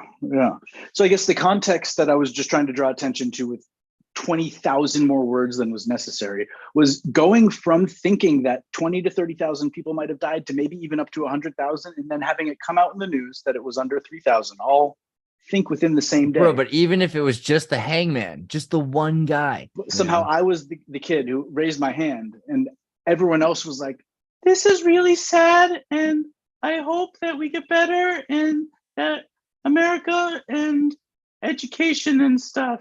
And it was like, I raised my hand and I'm like, guys, to be honest, when we look at the numbers, I think we got off easy if this was our cup check.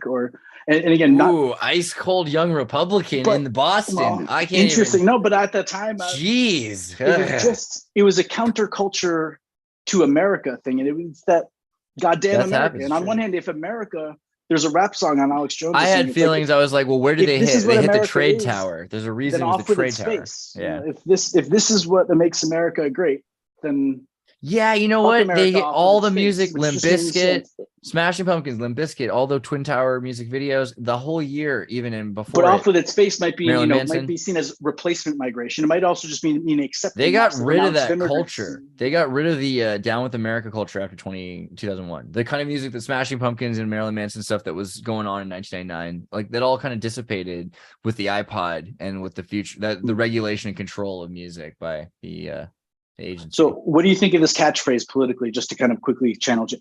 A path to patriot.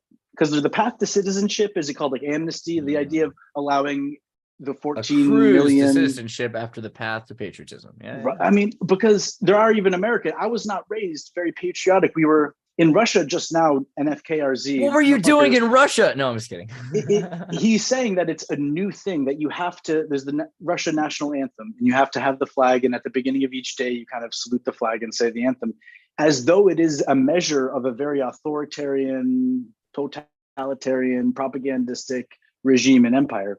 And I just don't know that he has the context to understand that that was law in America, that if you're accepting federal tax dollars, I think you had to salute, say, pledge allegiance to the flag in the morning. Now, I can only remember 2 or 3 times in my entire education career doing that. And it was mostly before 6th grade or something, as like probably because there was an inspector in town. And it was maybe a sign of how connected or disconnected you were from the reach of the all-seeing eye Big Brother. It's like you got a heads up. We all try to ignore before the inspector. In California, it was the same. Just try to ignore the United States, but like, don't worry. Look at that picture of the globe. That's your God. But the teacher, with the assistant teacher getting like examined or evaluated, knows when they're sitting in the corner. Whereas, right, it's like everyone only wearing a hard hat on the job site when OSHA shows up. And generally, that's not the type of advance notice you want to get. But for whatever it was, when you ask, what is Massachusetts and what do we represent? And you say, what's going on with Massachusetts?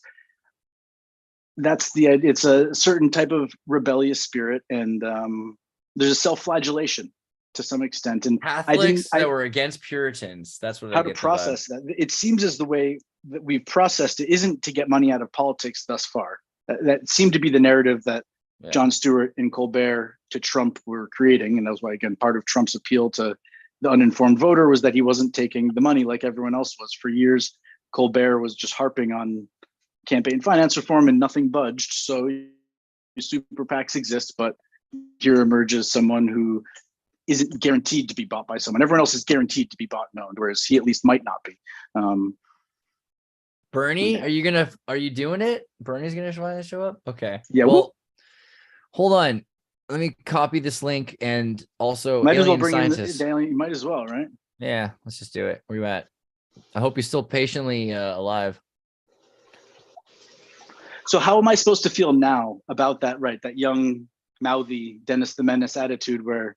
Dude, I get called Dennis the Menace all the time. They're like, Dennis, that's me, because I'll be everything I do. I mean well, but I might accidentally install Linux on your life. It could happen. I never understood maybe the Billy Madison joke with Adam Sandler with the penguin in the background representing his alcoholism, I think, but maybe the stupid penguin might be a reference to the fact that Linux, if you know it, you can hack anything of a certain type. Bernie, I didn't see you there. I heard you for a second. Am I in here? I don't have my video because I'm currently shaving and have the bath running and quickly getting ready for the Hutchinson stream that we will be doing in 2 hours time. Right. Are you shaving your face? Yes. Amongst other things. Not shaving the balls or the armpits for this one, but you never know. You never know what you might need. With such things. So next time. I was just popping in quick to let you know cool. that we will be doing that, and I'll give you a shout here in about an hour to set it all up. Well, Bernie, we'll do a swap cast. You can take it for granted that lots of people know you exist because you're on YouTube. You've got your own thing going. Whereas it's cool to think now that you might at some point know that I exist too, or that you'd be kind of nice to meet you, rub elbows, so to speak. Right. Absolutely. We can rub eyeballs, like you're flaming. We're gonna do a thing pretty soon. I want to get Stephanie you, and we can go look at some scientific stuff. And there's a lot. We're gonna bring Mr. Wizard into the metaverse or something like that. Oh, I love the metaverse. I'm a crypto alchemist, so I'm already got the crystals tangled into that metaverse. So Bernie, specifically, I wanted to get your input on these ships in a bottle, these kind of what look like precursors to vacuum tubes and stuff. Obviously, while you're that's where my mind went as soon as you said ships in a bottle. I was like, whoa, all sorts of plasma happens in the vacuum tubes, and who knows what. Like Walter Russell, an expert on psychedelic experiences, which I think he. Yeah. It's a glitch there. I think I'm losing cell signal. That's where it's at. Oh, well, that's cool. Well, so we'll set up for that. I'm gonna send my link to Alien Scientists. In the meantime, do you want to try to get Jeremy, or is there room? Let's get into contact with Jeremy too. Yeah, I'll set up the event so it streams to your channels, my channels, probably Campbell's, and there'll be several individuals that we will have on with it. Real science. It's gonna be great, guys. It's just nonstop all the time. Max almost back. I don't know, Stefan. You're frozen in time. You look adorable. I look. This isn't bad. Like, you like my shirt? Not bad at all. Looking good, Dennis. Yeah. Looking good. Well, all right. Stefan, we'll see you guys in a little bit. I will. Okay. I'll see you soon. Stefan, you're gone. If you come back in a second, then we'll do a breathing exercise. I'll just do a quick, while I'm waiting to see if you can come back, and otherwise we'll just end it and we'll do a breathing exercise next time properly. But guys, I'm not as good as his. I'm gonna do it all differently. I'm gonna do this thing here. You know what I mean? You're rowing, and then then we're going back. We're doing the back rolls. Lots of back rolls. I don't do the soft roll. I like to hear it crack. I want to go all the way in, all the way up, all the way back. There it is. Oh, so are you taking breaths for people already? I was just waiting for you because you disappeared for a second. I figured you'd be back. I was like, well, while he's gone, I'm gonna do it wrong. I'm gonna do some of these side rowing things, not the two at the time and stuff. But we'll see.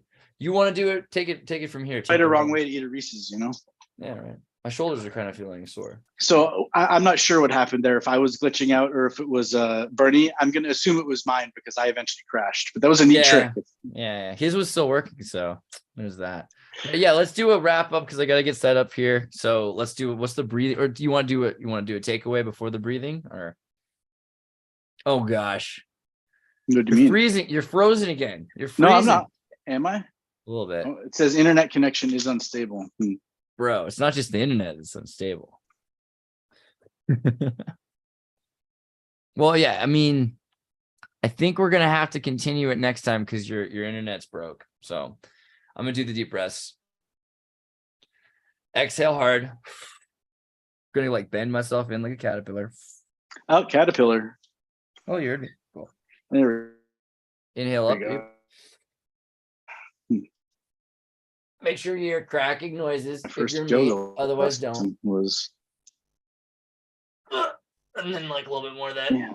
Make sure you hear some the teacher didn't show up, and go ahead, go for it. If your voice doesn't get Beetlejuicy, you didn't quite pull it as far as I'd like to pull it, but you don't have to pull as far. Okay. I don't know, man. I want to hear your advice. Try to tell me how to breathe, but I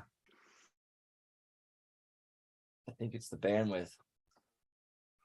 Yeah, and again, if there's I'm not sure which way is less offensive to the British audience, but it sounds you got 5 British CBDC coins. So I got another set of them. That's crazy. No, at the beginning it just sounds like I got 2. they were tapped in. Okay. Yeah. 2 sets and then 1123. Well, guys, I will see you guys next time. Stefan, let's get collaborated to write some more of these ideas down to talk with Bernie as well. And then we'll do a deep dive, for another kind of Sunday Ex Machina, or we'll come up with a better name and a new intro and things like that. Yeah. And if I'm coming through clearly, outside of doing the scientific collabs to try to get Bernie's feedback on what those vacuum tubes might be. Because again, I think he's more familiar with, I saw him playing with kind of tinkering, being more. So that was the difference between Edison and Tesla. Instead of 99% perspiration was 1. And then as far as sync tank, if I were to come in specifically, it would be to break down, again, things that are synced on multiple levels, where simple phrases like, if I never had no census, I'd be rich as Rockefeller, and trying to relay that to the census, or if I never had any senses, like emotions, or if I never had any sensi, like Sensimilia, then I would have a lot more money. So there's all types of meanings, and just showing.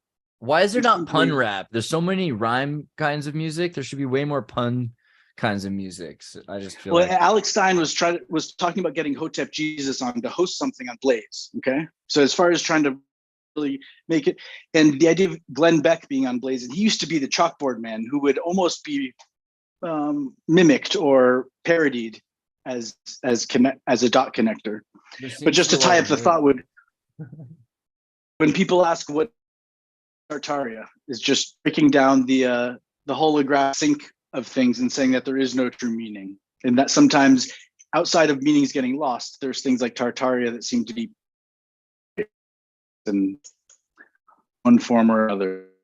Well, on that note, I'm gonna go deal with this storm because I can't know if you can hear that, but there's like a lot of screeching winds outside, and I can't really deal with it. But I'm gonna go assess the situation and then get ready for the show tonight. Stefan, you should come back and ask some questions because John Hutchinson will be there, and I'm sure he'll have a lot to say on vacuum tubes and cathode ray tubes and transistors and anti-gravity, free energy, coils, all that stuff. So see you guys soon. Peace.